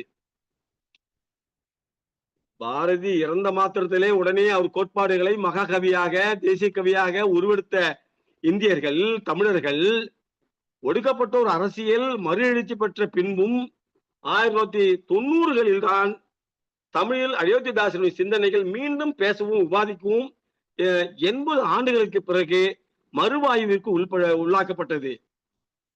இதனால பாரதிய மறைவுக்கு பின் உடனடியாக மறு உருவாக்கம் செய்யப்படுதல் என்பதை ஒப்பிடும் போது வரலாறு பற்றி நமக்கு பல கேள்விகள் உருவாகுகின்றன. இருவரின் வரலாற்றை இருவேறு பார்வைகளில் பார்த்தார்கள். அப்ப இருவேறு வடிவத்திலும் பதிவு செய்தார்கள். இதனால் நம்மளுக்கு பல்வேறு வகையான கருத்துக்கள்ல நாம் வேறுபட்டுத்தான் இருக்கிறோம் என்பது அது காட்டப்படுகிறது. இருந்தாலும் அயோத்திதாசர், இதனால்தான் ஆரம்ப காலகட்டத்துல படிப்புக்கு முக்கியத்துவம் இருக்க வேண்டும், எல்லாம் பாமர மக்களால் படிக்கப்பட வேண்டும் என்று சொல்றார்கள். நம்முடைய தலித்துடைய ஆரம்பகால வரலாறுகள் பல்வேறுக்கு தெரிந்திருந்தாலும் 1815 பம்பாய் கல்வி கழகம் என்ற அமைப்பை ஐரோப்பியர்கள், ஆங்கிலேய அரசு நிறுவியிருக்கிறது. சூரத், தானா ஆகிய பகுதிகளில் அந்த கல்வி கழகம் பள்ளிக்கூடங்களை தொடங்கி இருக்கிறார்கள். அந்த பள்ளிக்கூடங்களில் உயர் சாதி இந்திய குழந்தைகள் மட்டுமே அனுமதிக்கப்படுகிறார்கள். இது நீட்சியாக 1820 இந்திய பிள்ளைகளுக்காக மும்பையில் 4 பள்ளிக்கூடங்கள் திறக்கப்படுகின்றன. 1822 ஆண்டு மவுண்ட் ஸ்டூவர்ட் என்பெல்டன் அவர்கள் பம்பாய் கல்வி கழகத்தை பம்பாய் சுதேசி கல்விக்கழகம் என்று மாற்றி அமைக்கிறார். 1825 பம்பாய் அரசாங்கம் தனது சொந்த செலவில் மாவட்ட தலைநகரங்களில் தொடக்க பள்ளிகளை அமைக்கிறது. 1840களில் ஒரு கல்வி குழுமம் உருவாக்கப்படுகிறது. 1855 பொது கல்வி இயக்குனர் நியமிக்கப்படுகிறார் அந்த கல்வி நிறுவனத்துக்கு. இந்தியாவில் ஆங்கில ஆட்சியின் கல்வி பணிகள் இந்த ரீதியில் தான் துவக்கம் கொண்டு வளர்ச்சி அடைந்திருக்கிறது. இது போன்ற கல்வி பணியின் தொடர்ச்சியாக 1855 மார்ச் மாதம் மேற்படி கல்வி குழுமம் கலைக்கப்பட்ட போது 256 வட்டார மொழிப்பள்ளிகள், 15 ஆங்கில கல்விகளும் இயங்கி வந்திருக்கிறது என்பது அந்த ஆவணப்படுத்துவதிலிருந்து நாம் தெரிகிறது. இப்படி 1813 1855 வரைக்குமான ஆங்கிலேயரின் இந்து கல்வி பணிகள் அன்றைய அரசாங்க செயலாளர் CA கால்டன் 1892 சொன்னது போல தலித் மக்களை பள்ளிக்கூடங்களை நெருங்க விடாமலும் கல்வியில் அவர்களுக்குரிய பங்களிப்பை வழங்காமலும் தான் வைத்திருந்தது. இப்ப இந்திய மண்ணில் 1813களில் துவங்கிய ஆங்கிலேயரின் கல்விக் கொள்கை 1855 வரைக்கும் இந்தியாவின் பெரும்பான்மை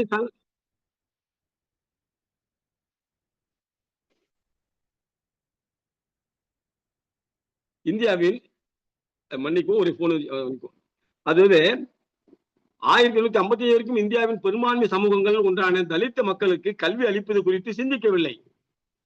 1813 கல்வியை தொடங்கியவர்கள் 1855 வரைக்கும் இந்திய பெரும்பான்மை சமூகங்களில் ஒன்றான தலித்துடைய மக்களுக்கு கல்வி அளிப்பது குறித்து சிந்திக்கவில்லை. வெகுஜன கல்வி சம்பந்தமாக தனக்குள்ள பொறுப்பை அரசாங்கம் அங்கீகரித்த போதிலும் தாழ்த்தப்பட்ட வகுப்பினர்களை பொறுத்தவரையில் அது பெயரளவில் தான் நன்மை தந்தது ஏனென்றால் வெகுஜனங்களுக்கு பல்வேறு மாவட்டங்களில பள்ளிக்கூடங்கள் தொடங்கப்பட்டாலும் பள்ளிக்கூடங்களில் தாழ்த்தப்பட்ட வகுப்பினரை சேர்ந்த குழந்தைகளை அனுமதிக்கும் பிரச்சனை இன்னும் தீர்வு காணப்படவில்லை என்று 1856-57 பம்பாய் ராஜதானி பொதுக்கல்வி இயக்குனர் அறிக்கையை சான்றாக சொல்லியிருக்கிறார்கள். அவர்களது கல்வி சிந்தனைகள் இங்க கால் கொண்டு 42 ஆண்டுகளுக்கு பிறகு 1855 ஆகஸ்ட் 24 அகமத் நகர் தலித் மக்கள் ஒரு விண்ணப்பம் தயாரித்து கல்வி இலாகாவின் பொறுப்பில் இருந்த குழுமங்களுக்கு அனுப்பி வைக்கிறார்கள். என்னவென்றால் அந்த விண்ணப்பத்துல தங்களது பிள்ளைகள் கல்விக்காக ஒரு பள்ளிக்கூடம் தொடங்குமாறு கேட்டுக்கொண்டிருக்கிறார்கள். அரசாங்கத்தினுடைய கல்வி விதிமுறைகளின்படி ஆசிரியருக்கான சம்பளத்தில் பாதியை தாங்கள் ஏற்றுக்கொள்வதாகவும் அதில அந்த ஏற்றுக்கொண்டால் வேண்டுகோளை ஏற்று 1855 நவம்பர்ல முதன்முறையாக தலித் பிள்ளைக்கென்று தனி பள்ளிக்கூடம் ஒன்றும் தொடங்கப்பட்டிருக்கிறது. இப்போ 1855 இப்படி 1856 ஜூன் மாதம் ஒரு மகர் சிறுவன் ஆங்கிலேய அரசு நிர்வாகத்துக்கு ஒரு மனு தாக்கல் செய்துள்ளான். அந்த மனுவில் எல்லா பிள்ளைகள் போல தானும் வழக்கமான கல்வி கட்டணத்தை செலுத்த தயாராக இருப்பதாகவும் ஆனால் தார்வார் அரசாங்க பள்ளியில் தனக்கு அனுமதி மறுக்கப்படுவதாகவும் தெரிவித்திருக்கிறான். அந்த மகர் சிறுவனின் மனு மீது கீழ்வருமாறு கருத்தை தெரிவித்து பிரிட்டிஷ் கல்வி நிர்வாகம் சாதி இந்துக்கள் மட்டுமே படிக்கும் ஒரு பள்ளியில் சேருவதற்கு அனுமதி வேண்டி ஒரு மகர் தான் இதுவரை முன்வந்திருக்கிறான். அந்த ஒரு நபருக்காக நடவடிக்கை மேற்கொள்வதும் அவனை சாதி இந்துக்களின் பிள்ளைகள் மத்தியில் திணிப்பதும் சரியல்ல. இந்த கல்வி நிலையத்தை ஏராளமான சுதேச மக்களுக்கு பயனற்றதாக செய்துவிடும் அபாயம் இதில் பொதிந்துள்ளது என்றது. ஆனால் அத்துடன் அந்த மகர் சிறுவனின் மனு உறங்கிவிடாமல் விவாதத்துக்கு உட்பட்டு மனுதாரர் மகர் சிறுவன் பக்கம் கோட்பாட்டு அளவில் நியாயம் இருக்கிறது என்பதில் ஐயமில்லை. தார்வாரில் தற்போதுள்ள கல்வி வசதியை அவன் பயன்படுத்திக் கொள்வதற்கு குறுக்கே நிற்கும் தப்பெண்ணங்கள் விரைவில் அகற்றப்படும் என்று அரசாங்கம் நம்புகிறது என்று அரசாங்கத்தை அறிவிக்க செய்தது. இதனை தொடர்ந்து அரசாங்க கல்வி நிலையங்கள் எல்லா வகுப்பினருக்கும் பயன்பட வேண்டும் என்பதே நமது நோக்கம் என்ற கோட்பாடு ரீதியான முடிவெடுக்கும் நிலைக்கு அரசாங்கத்தை மகர் சிறுவனின் கடிதம் நெருக்கியுள்ளது. நாம் கவனிக்கப்பட வேண்டியது என்னவென்றால் அங்கு அகமத் நகருடைய தலித்துகளின் விண்ணப்பமும் மகர் சிறுவனின் மனுவும் தலித் மக்களின் கல்வி வளர்ச்சிக்கு வரலாற்றில் இவ்வாறு குறிப்பிடத்தக்க பங்களிப்பை செலுத்தி தலித்துகளுடைய மனதளவில் தலித்துகளுடைய மனங்கள் நீக்கமறை நிறைந்திருக்கிறது. ஒரே ஒரு சிறுவன் மனு போட்டு நானும் சமமாக படிக்கப்பட வேண்டும், எனக்கும் அந்த தார்வார் அரசாங்க பள்ளியில அனுமதி அளிக்கப்பட வேண்டும் என்ற மனு போட்டதன் விளைவாக அரசாங்கம் அவனுக்கு பல்வேறு வகையான நிலைப்பாடுகளை உறுதி கொண்டு சாதி இந்துக்கள் பிள்ளைகள் படிக்கக்கூடிய அந்த பள்ளியில எப்படி கொடுப்பது, இந்த சுதேச மக்களுக்கு பயனற்றதாக போய்விடுமே அதில் சொல்லிட்டு, ஆனாலும் அவனுடைய மனுவை நிராகரிக்காமல் என்ன பண்றார்கள், அந்த அகமத் நகருடைய தலித்துகளின் விண்ணப்பமும் அந்த மகர் சேருடைய மகனுடைய மனுவும் தலித் மக்களுடைய கல்வி வளர்ச்சிக்கு வரலாற்றுல முதல் ஒரு கருவாக வைத்து வைக்கிறார்கள். அப்படி ஆங்கிலேய அரசின் கல்வி நிர்வாகம் சாதி மத பேதம் பாராது தலித்த மக்களுக்கும் கல்வி அளிக்க முன் வந்த போது அந்த முயற்சியை கடுமையாக சாதி இந்துக்கள் எதிர்த்து வந்த நிலையில் அந்த பணியை மேற்கொள்ள கிறிஸ்துவ சமயம் பரப்பாளர்கள் துணிந்து முன் வந்தார்கள். வெள்ளக்காரன் ஆங்கிலேயன் நம்மளுக்கு எவ்வளவு செய்திகள் சொல்லி அவன் சாதி பேத மதம் பார்க்காமல் தலித்த மக்களுக்கும் கல்வி அளிக்க முன் வந்த போதும் அந்த சாதி இந்துக்கள் எதிர்த்து அந்த தடுத்து இருக்கிறார்கள். அப்போது கிறிஸ்துவ சமய பரப்பாளர்கள் துணிந்து என்ன பண்றார்கள், தலித்துக்கு நாங்க கல்வி போதிக்க நாங்க முன்னிருப்போம் என்று சொல்லுகிறார்கள். அப்படி தலித்து மக்கள் மத்தியில் கிறிஸ்துவ மிஷினரிகள் கல்வி பணியாற்ற முன் வந்ததை தாழ்த்தப்பட்ட வகுப்பினர்களையே மிக சிறந்த மாணவர்களாக அவர்கள் கண்டனார்கள். மற்ற மாணவரை காட்டிலும் இந்த தலித்த மாணவர்கள் மிக சிறந்த மாணவர்களாக அவர் காணப்படுகிறார்கள் என்று பாராட்டம் தெரிவித்துள்ளார்கள். மவுண்ட் ஸ்டூவர்ட் என்பிஸ்டன் என்பவர் இது போன்ற அனுபவங்கள் கணக்கில் கொண்டுமாறு சொல்றார். அவருடைய அறிக்கையில் சொல்லுகின்ற போது, கீழ் சாதி குழந்தைகளுக்கு தனியாக அரசாங்க பள்ளிகளை நிறுவியது, சமய பரப்பு அமைகள் தாழ்த்தப்பட்ட பிள்ளைகளுக்கு கல்வி பணிகளை தங்கு தடையின்றி மேற்கொள்வதற்கு உதவித்தொகை வழங்குவது சம்பந்தமான விதிகளை தளர்த்தி அவற்றை விசேடமாக வகுத்தது. இப்படி தட்டுத்தடமாறி எழுந்து நின்ற தலித்த மக்களின் கல்வி நிலை குறித்து 1902, 1907 5ஆண்டு அறிக்கை பம்பாய், கத்திவார் தெற்கு வட்டாரம் போன்ற பகுதிகளில் தலித்துகளுக்கென்று தனி பள்ளிக்கூடங்கள் இயங்கி வருவதாக அறிவித்தது. தெற்கு பகுதியில் மட்டும் 22 விசேட பள்ளிக்கூடங்கள் அல்லது வகுப்புகள் நடத்தப்படுகின்றன என்றும் தெரிவித்தார்கள். தெற்கு பகுதி என்ற அறிக்கை குறிப்பிடுவதில் பிரதானமாக சென்னை பகுதியும் அடங்கியிருக்கிறது. இந்த காலகட்டத்தில் ஹண்டர் கமிஷன் முகமதியர்களின் கல்வி வளர்ச்சிக்கு ஆதரவாகவும் தலித்துகளின் கல்வி மேல் பாராமுகமாகவும் நடப்பதாக விமர்சிக்கப்பட்டிருக்கிறது. அந்த சமயம் வெறும் சாதி அடிப்படையில் எந்த பயனும் ஓர் அரசாங்க கல்லூரியிலோ அல்லது பள்ளியிலோ அனுமதி மறுக்கப்படலாகாது. கீழ்சாதி குழந்தைகளுக்கு விசேட பள்ளிகள் கூடங்களை தொடங்குவதை தாராளமாக ஊக்குவிக்க வேண்டும் என்று வலியுறுத்தி கல்வி தலித்துக்கள் உள்ளிட்ட அனைத்து தரப்பு மக்களுக்குமான உரிமை என்றாகுவதற்கு காரணமாக அமைந்துள்ளது என்பதையும் மறக்கலாகாது. இப்படி முழுக்க முழுக்க அரசு நிதியினால் நடத்தப்படும் அனைத்து பள்ளிகளுக்கும் எவ்வித வேறுபாடுமின்றி அரச குடிமக்களின் எல்லா பிரிவினருக்கும் உரியதாக இருக்கப்பட வேண்டும் என்று 1858ஆம் ஆண்டு அயோத்திதாசர் அவர்கள் தன்னுடைய அமைப்பு மூலமாக தன்னுடைய எல்லாரும் சேர்த்து கொண்டு போகிறார்கள். அயோத்திதாச பண்டிதருடைய அரசியல், சமூகம், கல்வி சார்ந்த சிந்தனைகளை பேச முன்வருபவர். அவருடைய நீலகிரி மாநாட்டு தீர்மானங்களையும் சென்னை மகாஜன சபாவில் அவர் பங்கேற்றதையும் குறிப்பிடாமல் பேச இயலாது. ஏனென்றால் அதுல முக்கிய முடிவுகள் குறிப்பாக தலித்துடைய வளர்ச்சிக்கு, தலித்துடைய கல்விக்கு முக்கியமான முடிவை எடுத்தார்கள். அப்ப திராவிட மகாஜன சபா என்ற அமைப்பின் கீழ் தலித்த மக்களை ஒருங்கிணைத்த பண்டிதர் 1891 நீலகிரியில் ஒரு மாநாடு நடத்தினார். அந்த மாநாட்டில் 10 தீர்மானங்கள் நிறைவேற்றி அந்த தீர்மானங்கள் இந்திய தேசிய காங்கிரசுக்கு அனுப்பி ஆங்கிலேய அரசாங்கத்துக்கு காங்கிரசார் விடுக்கவிருக்கும் கோரிக்கைகளுடன் தங்களது தீர்மானங்களையும் சேர்த்து கொள்ளுமாறு கேட்டுக்கொண்டார்கள். அப்போது பொது கிணறுகள், பொது குளங்கள், பொது பாதைகள் போன்றவற்றை பயன்படுத்துவதற்கு தலித்த மக்களுக்கு தங்களுக்கும் உரிமை வேண்டுதல், தலித்துகளை பிரத்யேகமாக சிறைச்சாலைகளில் இழிவான வேலைகளை செய்ய நிர்பந்திக்கும் சிறைச்சாலை சட்டத்தை நீக்க கோருதல், அரசியலிலும் அரசு வேலைகளிலும் தங்களது பங்கை கோருதல் என்று வடிவமைக்கப்பட்ட அந்த கோரிக்கைகளை தலித்து பிள்ளைகளுக்கு கல்வி சார்ந்த உரிமைகளும் சலுகைகளும் கோரப்பட்டிருந்தன என்பதுடன் கல்வி சம்பந்தமான கோரிக்கைகளுக்கு மிக அதிக முக்கியத்துவம் வழங்கப்படுகிறது என்பது குறிப்பிடத்தக்கது. இப்படி அந்த பின்தங்கிய மக்களாகிய தலித்த மக்களுக்கு குறிப்பாக இந்த திராவிட மகாசன சபை என்ற அமைப்பின் மூலமாக இவர்கள் சமமாக மதிக்கப்பட வேண்டும் என்று கோரிக்கை வைக்கிறார்கள். ஏழை தலித்த மக்கள் கல்வி அறிவு பெற்று முன்னேற்றம் காணும் பொருட்டு இவர்களுக்கென தனி பள்ளிக்கூடங்கள் அமைத்து அந்த பள்ளிகளுக்கான ஆசிரியர்களை அம்மக்கள் பிரிவினரிலிருந்தே நியமிக்க வேண்டும். தீண்டத்தகாத மாணவர்களுக்கான கல்வி கட்டணத்தை அரைப்பாகமாக குறைத்து சலுகை வழங்க வேண்டும் என்று தீர்மானம் போடுகிறார்கள். மெட்ரிகுலேஷன் எனப்படும் உயர்நிலைப் பள்ளி தேர்வில் வெற்றி பெற்ற 3 தலித் பிள்ளைகளுக்கு கல்வி உதவித்தொகை ஸ்காலர்ஷிப் வழங்க வேண்டும் என்றும் கோரிக்கை வைக்கிறார்கள். தேர்ச்சி பெற்றவர்களை ஒவ்வொரு அரசு அலுவலகங்களிலும் ஒருவருக்கு வேலை என்ற அடிப்படையில் பணி செய்ய வேண்டும் என்றும் சொல்லுகிறார்கள். கல்வி அடிப்படையிலும் நன்னடத்தை அடிப்படையிலும் தலித்துகளுக்கு அரசு வேலை வழங்குவதற்கு எவ்வித தடையும் இருக்கலாகாது என்று சொல்லுகிறார்கள். இப்படி அயோத்திதாசர் அனுப்பி வைத்த இந்த கோரிக்கைகள் வழக்கம் போல் காங்கிரசார்கள் கண்டுகொள்ளப்படவில்லை என்பது ஒரு புறம் இருக்க, இந்த கோரிக்கை அனுப்பி காங்கிரஸ்காரர்கள் என்னது இது கண்டுகொள்ளவில்லை.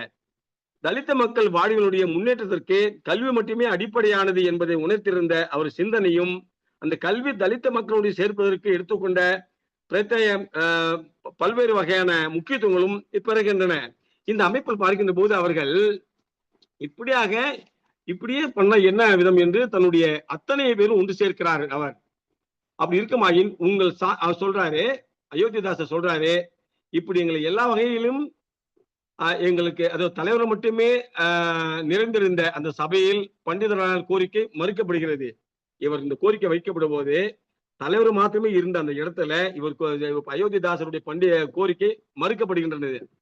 மறுக்கப்பட்ட உடனே அவர் சொல்றார், அப்படி இருக்குமாயின் உங்கள் சாமி எங்களுக்கு வேண்டாம், இந்த குலத்தை சிறுவர்களுக்கு கிராமங்கள் தோறும் கல்வி சாலைகளை வைத்து இலவச கல்வி கற்க வைக்க வேண்டும் என்று கேட்டுக்கொண்டார். இந்த கோரிக்கையுடன் கிராமங்களில் வெறுமனே கிடக்கும் நிலங்களை ஏழை தலித்துக்கு வழங்கப்பட வேண்டிய கோரிக்கையும் முன்வைக்கிறார். பண்டிதரின் கோரிக்கை சபையோரால் ஏற்கப்பட்டதுடன் பிரிட்டிஷ் அரசாங்கத்துக்கும் சிபாரிசு செய்யப்பட்டது. பண்டிதருடைய கோரிக்கை மீது துரித நடவடிக்கை எடுக்க பிரிட்டிஷ் அரசாங்கம் கிராமங்களில் தலித்து சிறுவர்களுக்கு தனி பள்ளிக்கூடங்கள் அமைக்குமாறும் ஆணையிட்டதுடன் லோக்கல் ஃபண்ட் போர்டும் முனிசிபாலிட்டி நிர்வாகமும் இந்த பள்ளிகள் அமைவதற்கு உதவி செய்ய வேண்டும் என்றும் உத்தரவு பிறப்பித்தது. இதன்படி தலித் பிள்ளைகளுக்காக தனி பள்ளிகள் சென்னை, செங்கல்பட்டு, திருவாங்கூர் ஆகிய பகுதிகளில் நிறுவப்பட்டு பல பிள்ளைகள் அங்கு கல்வி பயின்றனர். அயோத்திதாசனுடைய இது போன்ற கல்வி பணிகள் தொடர்ச்சியாக அந்த தியோசிபிகல் சொசைட்டியின் தலைவரான கர்னல் ஹென்றி ஸ்ரீ ஆல்காட் என்பவரால் பஞ்சமர் இலவச பள்ளிகள் துவங்கப்பட்டன. இப்படி தலித் மக்களுக்காக தனி பள்ளிக்கூடங்களை அமைத்து அதன் மூலமாக தலித் பிள்ளைகள் சுதந்திரமாக சமத்துவமாக பகுத்தறிவோடு படிப்பதற்கும் அவர் அந்த காலத்திலே இப்படி 1855 இப்படிலாம் அவர் போராடி இருக்கிறார். அதன் விளைவாதான் இன்றைய காலகட்டத்தில் ஆதி திராவிட நலத்துறை பள்ளி என்று இயங்கப்படுகிறது. பஞ்சம நிலம் என்று சொல்லக்கூடிய இந்த பஞ்ச நிலம் இல்லாத தலித்துகளுக்கு பஞ்சம நிலம் என்ற இலவசமாக உண்ணார்கள். அதே போல இலவச பள்ளி முறைகளையும் அவர் உருவாக்கி இருக்கிறார்கள். அயோத்திதாச பண்டிதர், ரெவரண்ட் ஜான் ரத்தினம், ரட்டமலை சீனிவாசன் போன்ற தலித் தலைவர்களுடன் ஆல்காட் துறை அவர்களுக்கு இருந்த தொடர்பு மேற்படி பஞ்சமன் இலவச பள்ளிகள் தோற்றம் கொள்வதற்கு காரணமாகவும் இது இருந்திருக்கிறது. ஆல்காட் துறை அவர்களால் துவங்கப்பட்ட இந்த பள்ளிக்கு பஞ்சமர் இலவச பள்ளிகள் என்று பெயரிடப்பட்டன. அயோத்திதாசருக்கு பஞ்சமர் என்ற சொல் அவருக்கு பிடிக்கப்படவில்லை. பஞ்சமர் என்றால் சாதி பஞ்சமர் என்று பெயரிட பிடிக்கவில்லை. சாதி பேதமற்ற எளிய பிள்ளைகளின் இலவச கல்வி சாலை கலாசாலை என்று உருவாக்கப்படும் என்று சொன்னார். ஆனால் பண்டிதர் அந்த இது ஏற்கப்படவில்லை.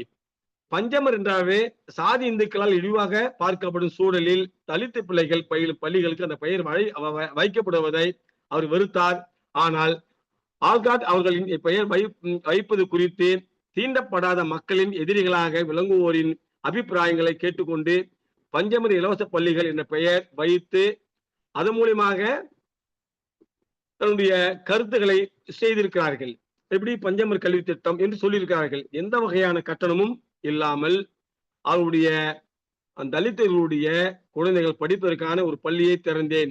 மாணவர்களுக்கெல்லாம் அந்த பள்ளியில் 4ஆம் வகுப்பு வரையிலும் எழுத்துக்களை உச்சரித்தல், வாசித்தல், எழுதுதல், கணிதம் செய்தல், தங்கள் தாய்மொழியாகிய தமிழ் மற்றும் அவர்களால் ஏற்றுக்கொள்ளக்கூடிய அளவு ஆங்கிலம் ஆகியவற்றை கற்க வேண்டும். தென்னிந்தியாவிலும் பர்மாவில் உள்ள ஐரோப்பியர்கள் மற்றும் அமெரிக்காவிலும் விட்டு அமெரிக்கர்களின் வீட்டு வேலைக்காரர்கள் எல்லாமே பறையர்களால் தான் சமையல் செய்வது, கிழிந்த ஆடைகளை தைப்பது, உணவு மேசையை ஒதுக்கப்படுவது, குடும்ப கணக்கினை எழுதுவது போன்றவற்றை மாணவர்களுக்கு கற்றுக் கொடுத்தேன். அவர்களுக்கு எளிதில் கிடைக்கக்கூடிய நல்ல ஊதியம் தருவதுமான வேலைகளை பெற்று அவற்றில் நிலைத்திருப்பதை உறுதி செய்யவும் வகையில் இந்த பயிற்சியை அவர்களுக்கு அளித்தேன். மதிப்புக்குரிய என் உடன் ஊழியர் நண்பருமான தியோசபிகல் சொசைட்டியின் பதிவு செயலர் W. இங்கிலீஷ் MD அவர்களும் நானும் இந்த செய்தேன் என்று இப்படி சொல்லுகிறார்கள். 1892ஆம் ஆண்டு அமெரிக்க பெண்மணியான செல்வி பால்மர் அவர்கள் பஞ்சமர் பள்ளிகளின் பொதுச் செயலராக பொறுப்பு ஏற்றுக்கொண்டார்கள். அவருக்கு பிறகு ஏற்றுக்கொண்டார்கள். அம்மையார் பொறுப்பேற்றுக் கொண்ட போது அவரை வரவேற்று திராவிட சாகித்ய பௌத்த சங்கத்தின் சார்பாக வரவேற்றார்கள். அந்த கல்வி வளர்ச்சிக்காகவும் மேலும் பள்ளி திறக்குமாறு கோரிக்கை வைத்தார்கள். அதே போல அவர் கோரிக்கையை ஏற்று, சகோதரர்கள் நீங்கள் கோரிய விண்ணப்பங்கள் ஏற்று ஏழை என்னால் கூடிய கல்வி விருத்தம் செய்ய வைப்பேன் என்றும் அவர்கள் பால்மர் அவர்கள் அறிக்கை செய்தார்கள். அதுபோல அதன்பின் செல்வி பால்மர் அவர்கள் பண்டிதரை அழைத்து தேனாம்பேட்டை உட்பட பிற இடங்களில் பள்ளிக்கூடங்கள் அமைப்பது பற்றி ஆலோசனைகளை கேட்டறிந்துள்ளார்கள். இது நீட்சியாக தேனாம்பேட்டை, மயிலாப்பூர், கோடம்பாக்கம் ஆகிய பகுதிகளில் பஞ்சமர் இலவச பள்ளிகளை நிறுவியிருந்தார்கள். இப்படி அந்த கல்வி நிலையங்கள் கட்டணமில்லா கல்வி அளிக்கப்பட்டதுடன் 4ஆம் வகுப்பு வரைக்கும் புத்தகங்கள், சிலைடுகள், பென்சில்கள், சித்திர வேலைகள் செய்யும் சாமான்கள் போன்றவற்றையும் இலவசமாக வழங்கப்பட்டுள்ளதுடன் அத்துடன் ஒருவேளை சாப்பாட்டுக்கே வழி இல்லாம கூடிய ஏழை சிறுவர்களுக்கு உணவும் உடையும் கூடிய பால்மர் அம்மையார் அவர்களால் வழங்கப்பட்டுள்ளன. 1901 ஆண்டைய பால்மரின் ஆண்டறிக்கை ஆல்காட் நினைவு பஞ்சமர் பள்ளிகளில் 380 மாணவர்கள், 150 மாணவிகள், ஏறத்தாழ 534 பேர் பயிலுகிறார்கள். 16 ஆசிரியர்கள் பணிபுரிகிறார் என்பது அங்கே அந்த பஞ்சமர் நிலத்தில இவர் தலித்துடைய மாணவர்கள் இவ்வாறு உருவாக்கியிருக்கிறார் என்பது அந்த அறிக்கை 1901ஆம் ஆண்டு அந்த பால்மரி ஆண்டு அறிக்கையில சொல்லியிருக்கிறார்கள். இப்படி இந்த கணக்குகளை எழுதுதல், விலைப்பட்டி தயாரித்தல், ஆங்கிலேயருடைய மற்றும் இந்திய நாணயங்களில் கூட்டு கணக்குகளை கற்றுக்கொள்ளுதல், எடைகளை கணக்கிடுதல், கால நேரத்தை கணித்தல், ஆடைகளை தைத்தல் என்று இந்திய கல்வியாளர்கள் பேசப்படும் செயல்வழி கற்றல் என்னும் போதனை முறை கல்வி அன்றே பஞ்சமர் இலவச பள்ளிகளில் நடைமுறைப்படுத்தப்பட்டுள்ளது. இந்த கல்வி நிலையங்களில் பல்வேறு தேர்ச்சி பெற்றவர்கள் ஆங்கிலேய துரைமார்களின் வீடுகளில் சமையல்காரர்கள், ஆடை அணிவிப்பவர்கள், பட்லர்கள் போன்ற வீட்டு வேலை செய்யும் பணியாளர்கள் வேலைகளை பெற்றுள்ளார்கள். ஆசிரியர்கள், காவல்துறை ஊழியர்கள், அலுவலக ஏவலர்கள் ஆகிய பணிகளிலும் நியமிக்கப்பட்டுள்ளனர். இந்த பள்ளிகளில் பயின்ற பறையின குழந்தைகளுக்கு பொறுத்த மட்டிலே கீழே நாட்டிலும் மேலை நாட்டிலும் உள்ள ஏனைய வகுப்பினரின் குழந்தைகளுடன் ஒப்பிடத்தக்க நிலையில இருக்கிறனர் என்பது பால்மர் அறிக்கை. இப்படி இதன் மூலமாக பல்வேறு போராட்டத்தின் மூலமாக பல்வேறு அவர்கள் மூலமாக ஆங்கிலேயரிடம் கோரிக்கை வைத்து அதில் மனம் இறங்கிய இந்த அம்மையார் போன்று அவர்கள் போன்று இவர்கள் இந்த பால்மர் அம்மையார் போன்று இருப்பதால் இவருடைய கோரிக்கை நியாயமான கோரிக்கைகளை ஏற்று என்ன தங்களை தாங்களே உயர்த்திக் கொள்ள தேவையான கல்வியை அன்று ஆள்கார் துறை கல்வி என்பது தலித்த மக்களுக்கு எட்டாக்கணியாக இருந்த காலகட்டத்தில் அவர்களால் கருணை கொண்டு கல்வி பணிகளை செய்து வந்தார் என்பது அவர் மறைவுக்கு பின் சென்னை தேசிய சொசைட்டியில் தலைவரான அன்னிபெசன்ட் அம்மையாரும் நானும் அவரை போல செய்வர் என்று உறுதி கொண்டு இப்படி இந்த மக்களுடைய முன்னேற்றத்துக்கும் கல்விகளை உயர்த்துவதற்கும் ஏழை எளிய மக்களுடைய கல்வி வளர்ச்சிக்கு உதவி புரிய வேண்டும் என்ற நல்ல எண்ணத்திலையும் உருவாக்கப்பட்டு அயோத்திதாசனுடைய நிலைகள் அவருடைய கல்வி வளர்ச்சியில எவ்வாறெல்லாம் இருந்தார்கள் என்பதையும் வலியுறுத்தும் வண்ணமாகவே இப்படி இருந்திருக்கிறது. இதுதான் காலப்போக்கில் இன்றைய காலகட்டத்தில் வளர்ச்சி நிலையில் கல்வி ஒன்றுதான் முன்னேற்றம், கல்வி ஒன்றுதான் ஏற்றத்தாழ்வுகளை நீக்கும், கல்வி ஒன்றுதான் தனி மனிதன் மதிப்பீடு செய்யும், தனி மனித ஒழுக்கத்திற்கும் சரி, மதிப்பீடுக்கும் சரி கல்வி முக்கியத்துவம் அளிக்கிறது என்று நம்முடைய பௌத்த குழுவுடைய கல்வி சீரமைப்புகளில் இருந்து அயோத்திதாசருடைய கல்வி கொள்கைகளின் ஏற்று அடித்தட்ட மக்களுடைய வாழ்வை முன்னேற்றுவதற்கு கல்விதான் முக்கியம் என்று அயோத்திதாசருடைய பௌத்த கொள்கையின் வாயிலாக மக்களை உயர்நிலை கொண்டுவதற்கு காரணகர்த்தாவாக இருந்தார்கள். இப்படி இது போல பௌத்த கொள்கைகளை நாடு முழுக்க பரப்பப்பட வேண்டும், அமைதி நிலை நிலவ வேண்டும். நான் புத்தரிடம் அடைக்கலம் புகுகிறேன், நான் மதத்தில் அடைக்கலம் புகுகிறேன், நான் கட்டளையில் அடைக்கலம் புகுகிறேன் என்று இந்த புத்த கொள்கையில் அடிபட்டு கல்வி கற்பதற்கு நாம் முக்கியத்துவம் அளிக்கப்பட வேண்டும் என்ற நிலையில் பௌத்த கொள்கைகள் இன்று நாடு முழுக்க பரவலாக்கி இன்று அது கிளை மொழிகளாகவும் கிளையாகவும் இன்னைக்கு எண்ணற்றவர்கள் பேசும் பொருளாகவும் பௌத்த கொள்கைகளை பேசப்படுகிறார்கள். இன்னும் குறிப்பாக இந்த பௌத்த கொள்கையில் பெரும்பகுதியானவர்கள் தலித்துகள் இருக்கிறார்கள். தலித்துகள் குறிப்பாக பறையர்கள் இருக்கிறார்கள். இன்றைய காலகட்டத்தில் முன்னேற்ற பாதையில் இருக்கிறோம் என்று சொல்வதில் நாம் பெருமையாக நினைக்கிறோம். கொஞ்சம் முன்னேற்றம் தான் இருக்கிறது. அந்த காலத்தில் ஒப்பிடுகின்றையில் இன்றைய காலகட்டத்தில் ஒரு போதிய கல்வி கற்கிறோம். ஆனாலும் இன்னும் முழுமையான சதவீதம் நாம் எட்டவில்லை. அதற்கு இந்த மன அமைதி, கல்வி கற்றல், ஒருமித்தல், பௌத்த கொள்கை ஏற்று வந்தால் இந்த அடித்தட்டு மக்களுடைய வாழ்வியல் முன்னேற்றம் அடையலாம் என்று இந்த இணையவழி வாயிலாக பௌத்த கொள்கை வாயிலாகவும் இப்படி ஒரு ஏற்பாடு செய்து நல்ல ஒரு செயலை உருவாக்கி எனக்கும் வாய்ப்பை ஏற்படுத்தி கொடுத்த இவர்களுக்கு நெஞ்சார்ந்த நன்றிகளும் பாராட்டுகளும் தெரிவித்து எனக்கு வாய்ப்பளித்த ஐயா கௌதம் சன்னா அவர்களுக்கும் அண்ணன் சுந்தரவேலன் அவர்களுக்கும் மற்றும் இந்த நிறுவனத்தின் இந்த பௌத்த அமைப்புகளில் பௌத்த கொள்கைகளில் இயங்கக்கூடிய அத்தனை நிர்வாகிகளுக்கும் இந்த நல்ல நேரத்தில் வணக்கம் சொல்லி என் உரையை நிறைவு செய்கிறேன். நன்றி, வணக்கம் ஐயா. மிக்க நன்றி ஐயா. மிக தெளிவான உரை. இந்த உரை குறித்து ஏதேனும் சந்தேகங்கள் இல்ல கருத்துகள் இருந்தால் கேட்கலாம், ஆசிரியரிடம் கேட்கலாம்.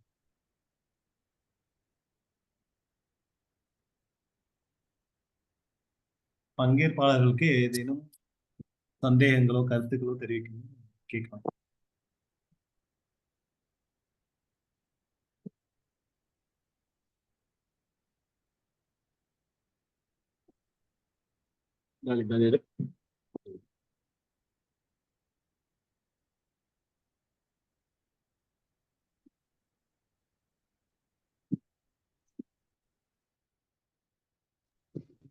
ஐயா வணக்கம்.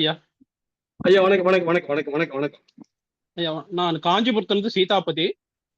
வணக்கம் ஐயா. ரொம்ப எங்களுக்கு தெரியாத நிறைய விஷயங்கள்லாம் நிறைய எடுத்து எங்களுக்கு சொல்லியிருக்கீங்க. ரொம்ப நன்றி. சரிங்க. நிறைய மறைக்கப்பட்ட வரலாறுகள், பாபா சாஹேப் அம்பேத்கர் முன்னாடியே அயோத்திதாசர் தோன்றி எவ்வளவு விஷயங்கள் அப்படி செய்திருக்காருன்னு சொல்லியிருக்கீங்க. ரொம்ப நன்றி. இந்த தலைப்பு என்னன்னா பௌத்த சித்தாந்தங்களில் கல்வி மறுசீரமைப்பு. ஆமாங்க. ஆனா பௌத்தத்துல நமக்கு கல்வி எப்படி இருந்தது, கல்வியோட முக்கியத்துவம் எல்லாம் சொல்லியிருக்கீங்க ஐயா. முதல்ல சொல்லிட்டு அதுக்கப்புறம் அயோத்திதாசருடைய அவரு பௌத்த கொள்கையை பின்பற்றி வருகிறார். ஆமா, அதே சொல்லியிருக்கேங்க ஐயா. இப்ப வருங்காலத்திலயும் நாம கல்வி மூலியமா பௌத்தத்தை எப்படி எடுத்து போறது அப்படின்றதையும் நான் உங்ககிட்ட எதிர்பார்த்தேன். அதை பத்தி வருங்காலத்துல கல்வி மூலியமா பௌத்தத்தை நம்ம எடுத்து போறது இல்ல பௌத்தத்து மூலியமா கல்வியை கொண்டு போறதா, அதை பத்தி ஏதாவது உங்க கருத்து இருந்தா சொல்லலாம் ஐயா. உள்ளபடியா பௌத்த கொள்கை என்பது அறிவு சார்ந்த கொள்கை, அறிவார்ந்த கொள்கை. ஒரு மனிதன் படித்து விட்டால் அத்தனையும் அறிந்து கொள்கிறான்.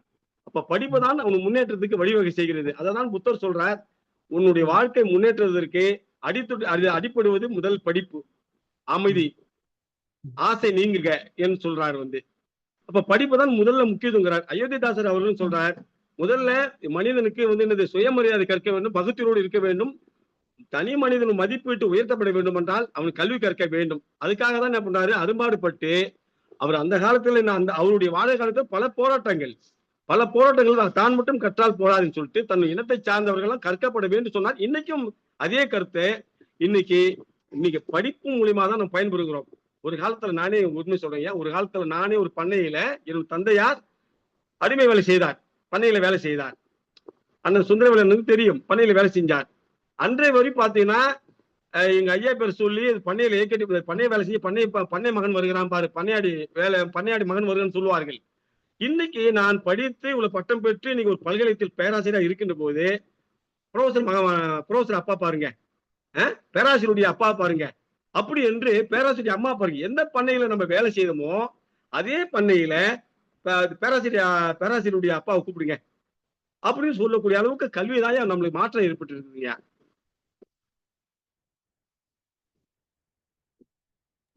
நன்றி ஐயா, நன்றி. நன்றி நன்றி நன்றி நன்றி நன்றி.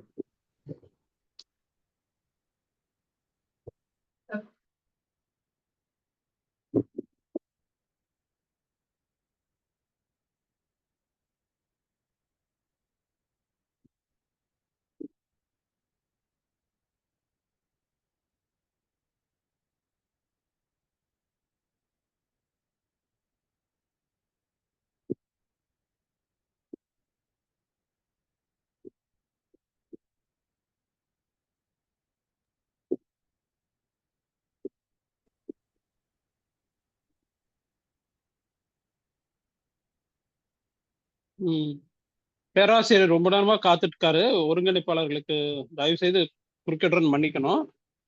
யாருக்கும் சந்தேகம் இல்லைன்னு நினைக்கிறேன். ஒருங்கிணைப்பாளர்கள் இதை முன்னெடுத்து நடத்தலாம்னு நினைக்கிறேன். ஒருங்கிணைப்பாளர் சந்தேகம் இல்லை. நம்ம ஐயா வணக்கம். வணக்கம் வணக்கம் ஐயா. ஐயா வணக்கம் ஐயா, நான் மாதவன் பேசுறேன்.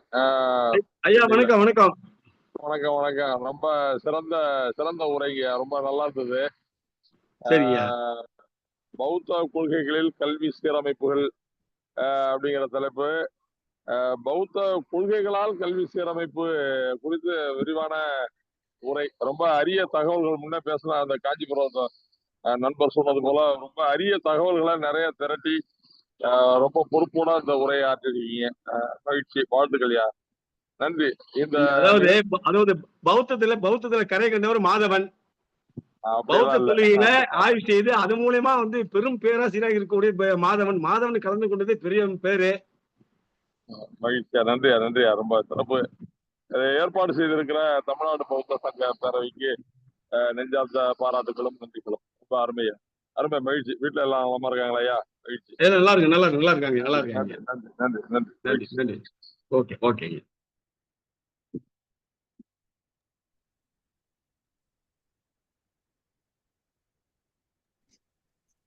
வணக்கம் ஐயா. அம்மா வணக்கம்மா. ரொம்ப சந்தோஷமா இருந்து நிறைய விஷயங்கள் தெரிஞ்சுக்க முடிஞ்சது நீங்க பேசினதுல இருந்து. சரிம்மா.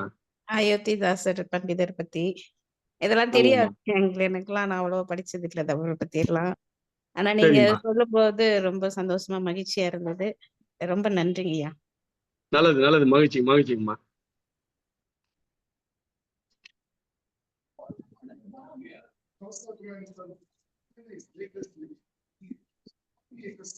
ஐயா ஜெய்பீம், நமோ புத்தாய. வணக்கம்மா. நல்லா இருக்கீங்களா ஐயா? நல்லா இருக்கும்மா. ரொம்ப சிறப்பா இருந்ததுங்க ஐயா.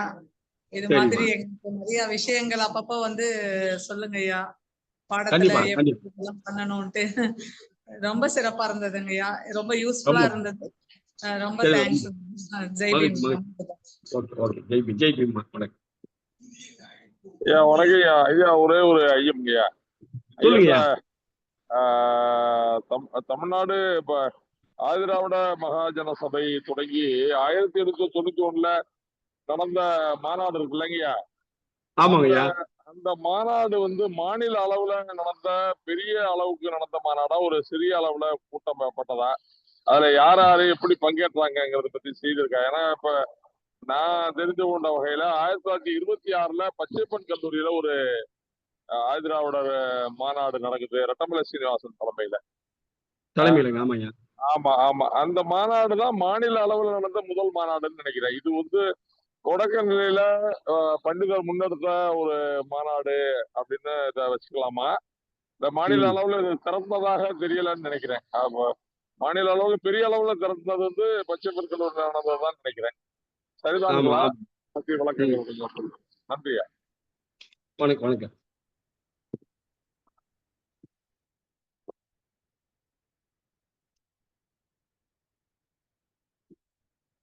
பச்சையப்பன் கல்லூரியில முதல்ல தலித்துகள்லாம் ஒரு காலத்துல படிக்க முடியாதே இருந்ததுங்கய்யா, படிக்க முடியாதே இருந்தது. ஆனால் பல போராட்டங்களில் பல வழக்கு போட்டுதான் அதுக்கப்புறம் தான் வந்து நம்ம படிப்பதற்கு காரணமாக இருந்து அப்பதான் ரெட்டமலை சீனிவாசன் இவங்கெல்லாம் போட்டு அதெல்லாம் ஒரு மாநாடு நடத்துறாங்க.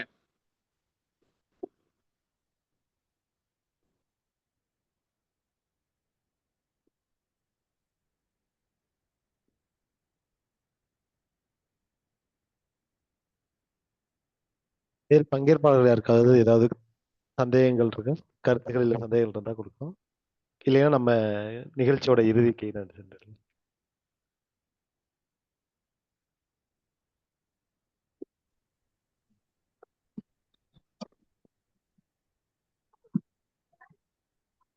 ஐயா வணக்கம். ஐயா வணக்கம் ஐயா.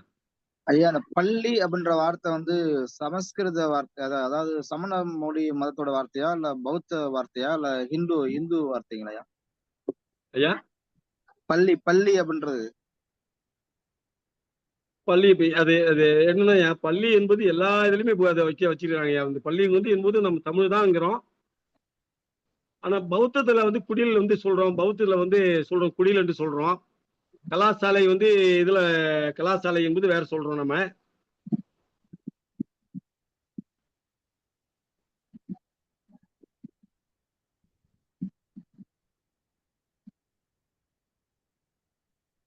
அறிந்து சொல்றேங்கய்யா.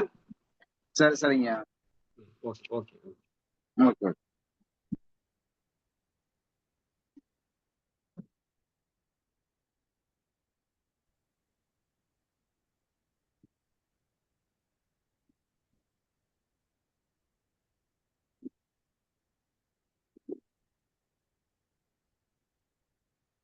ஐயா வேற யாருக்கும் எந்த சந்தேகமும் இல்லைன்னு நினைக்கிறேன். நம்ம கடைசியா நன்றி உரை வழங்கிடலாம் ஐயா. நானே வழங்கிடுறேன். இது நன்றியுரை வழங்க வேண்டிய திரு இளவேந்தன் அவர்கள் வந்து சில சந்தர்ப்ப சூழ்நிலை இடையிலேயே போக வேண்டிய நேரம் வந்துட்டு அதனால கிளப்பிட்டாரு. தமிழ்நாட்டின் பௌத்தம் 16வது மாபெரும் இணையவழி கருத்தரங்க தொடரின் பௌத்த கொள்கைகளில் கல்வி சீரமைப்புகள் குறித்து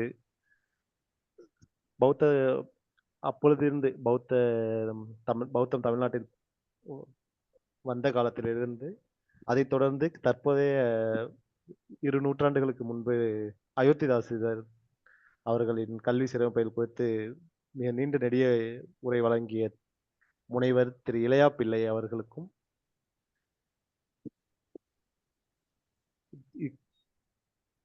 இத்தொடரின் முன்னிலை வைத்த திரு தியாகனூர் புத்த திருக்கோயிலின் திரு கோ பெரியசாமி அவர்களுக்கும் நன்றிகள். மேலும் நமது பங்கேற்பாளர்கள் அனைவருக்கும் மிக்க நன்றி. தொடர்ந்து சந்திப்போம். அனைவருக்கும் மிக்க நன்றி. வணக்கம் மகிழ்ச்சிங்க. ரொம்ப நன்றிங்க. நன்றிங்க, ரொம்ப நன்றிங்க.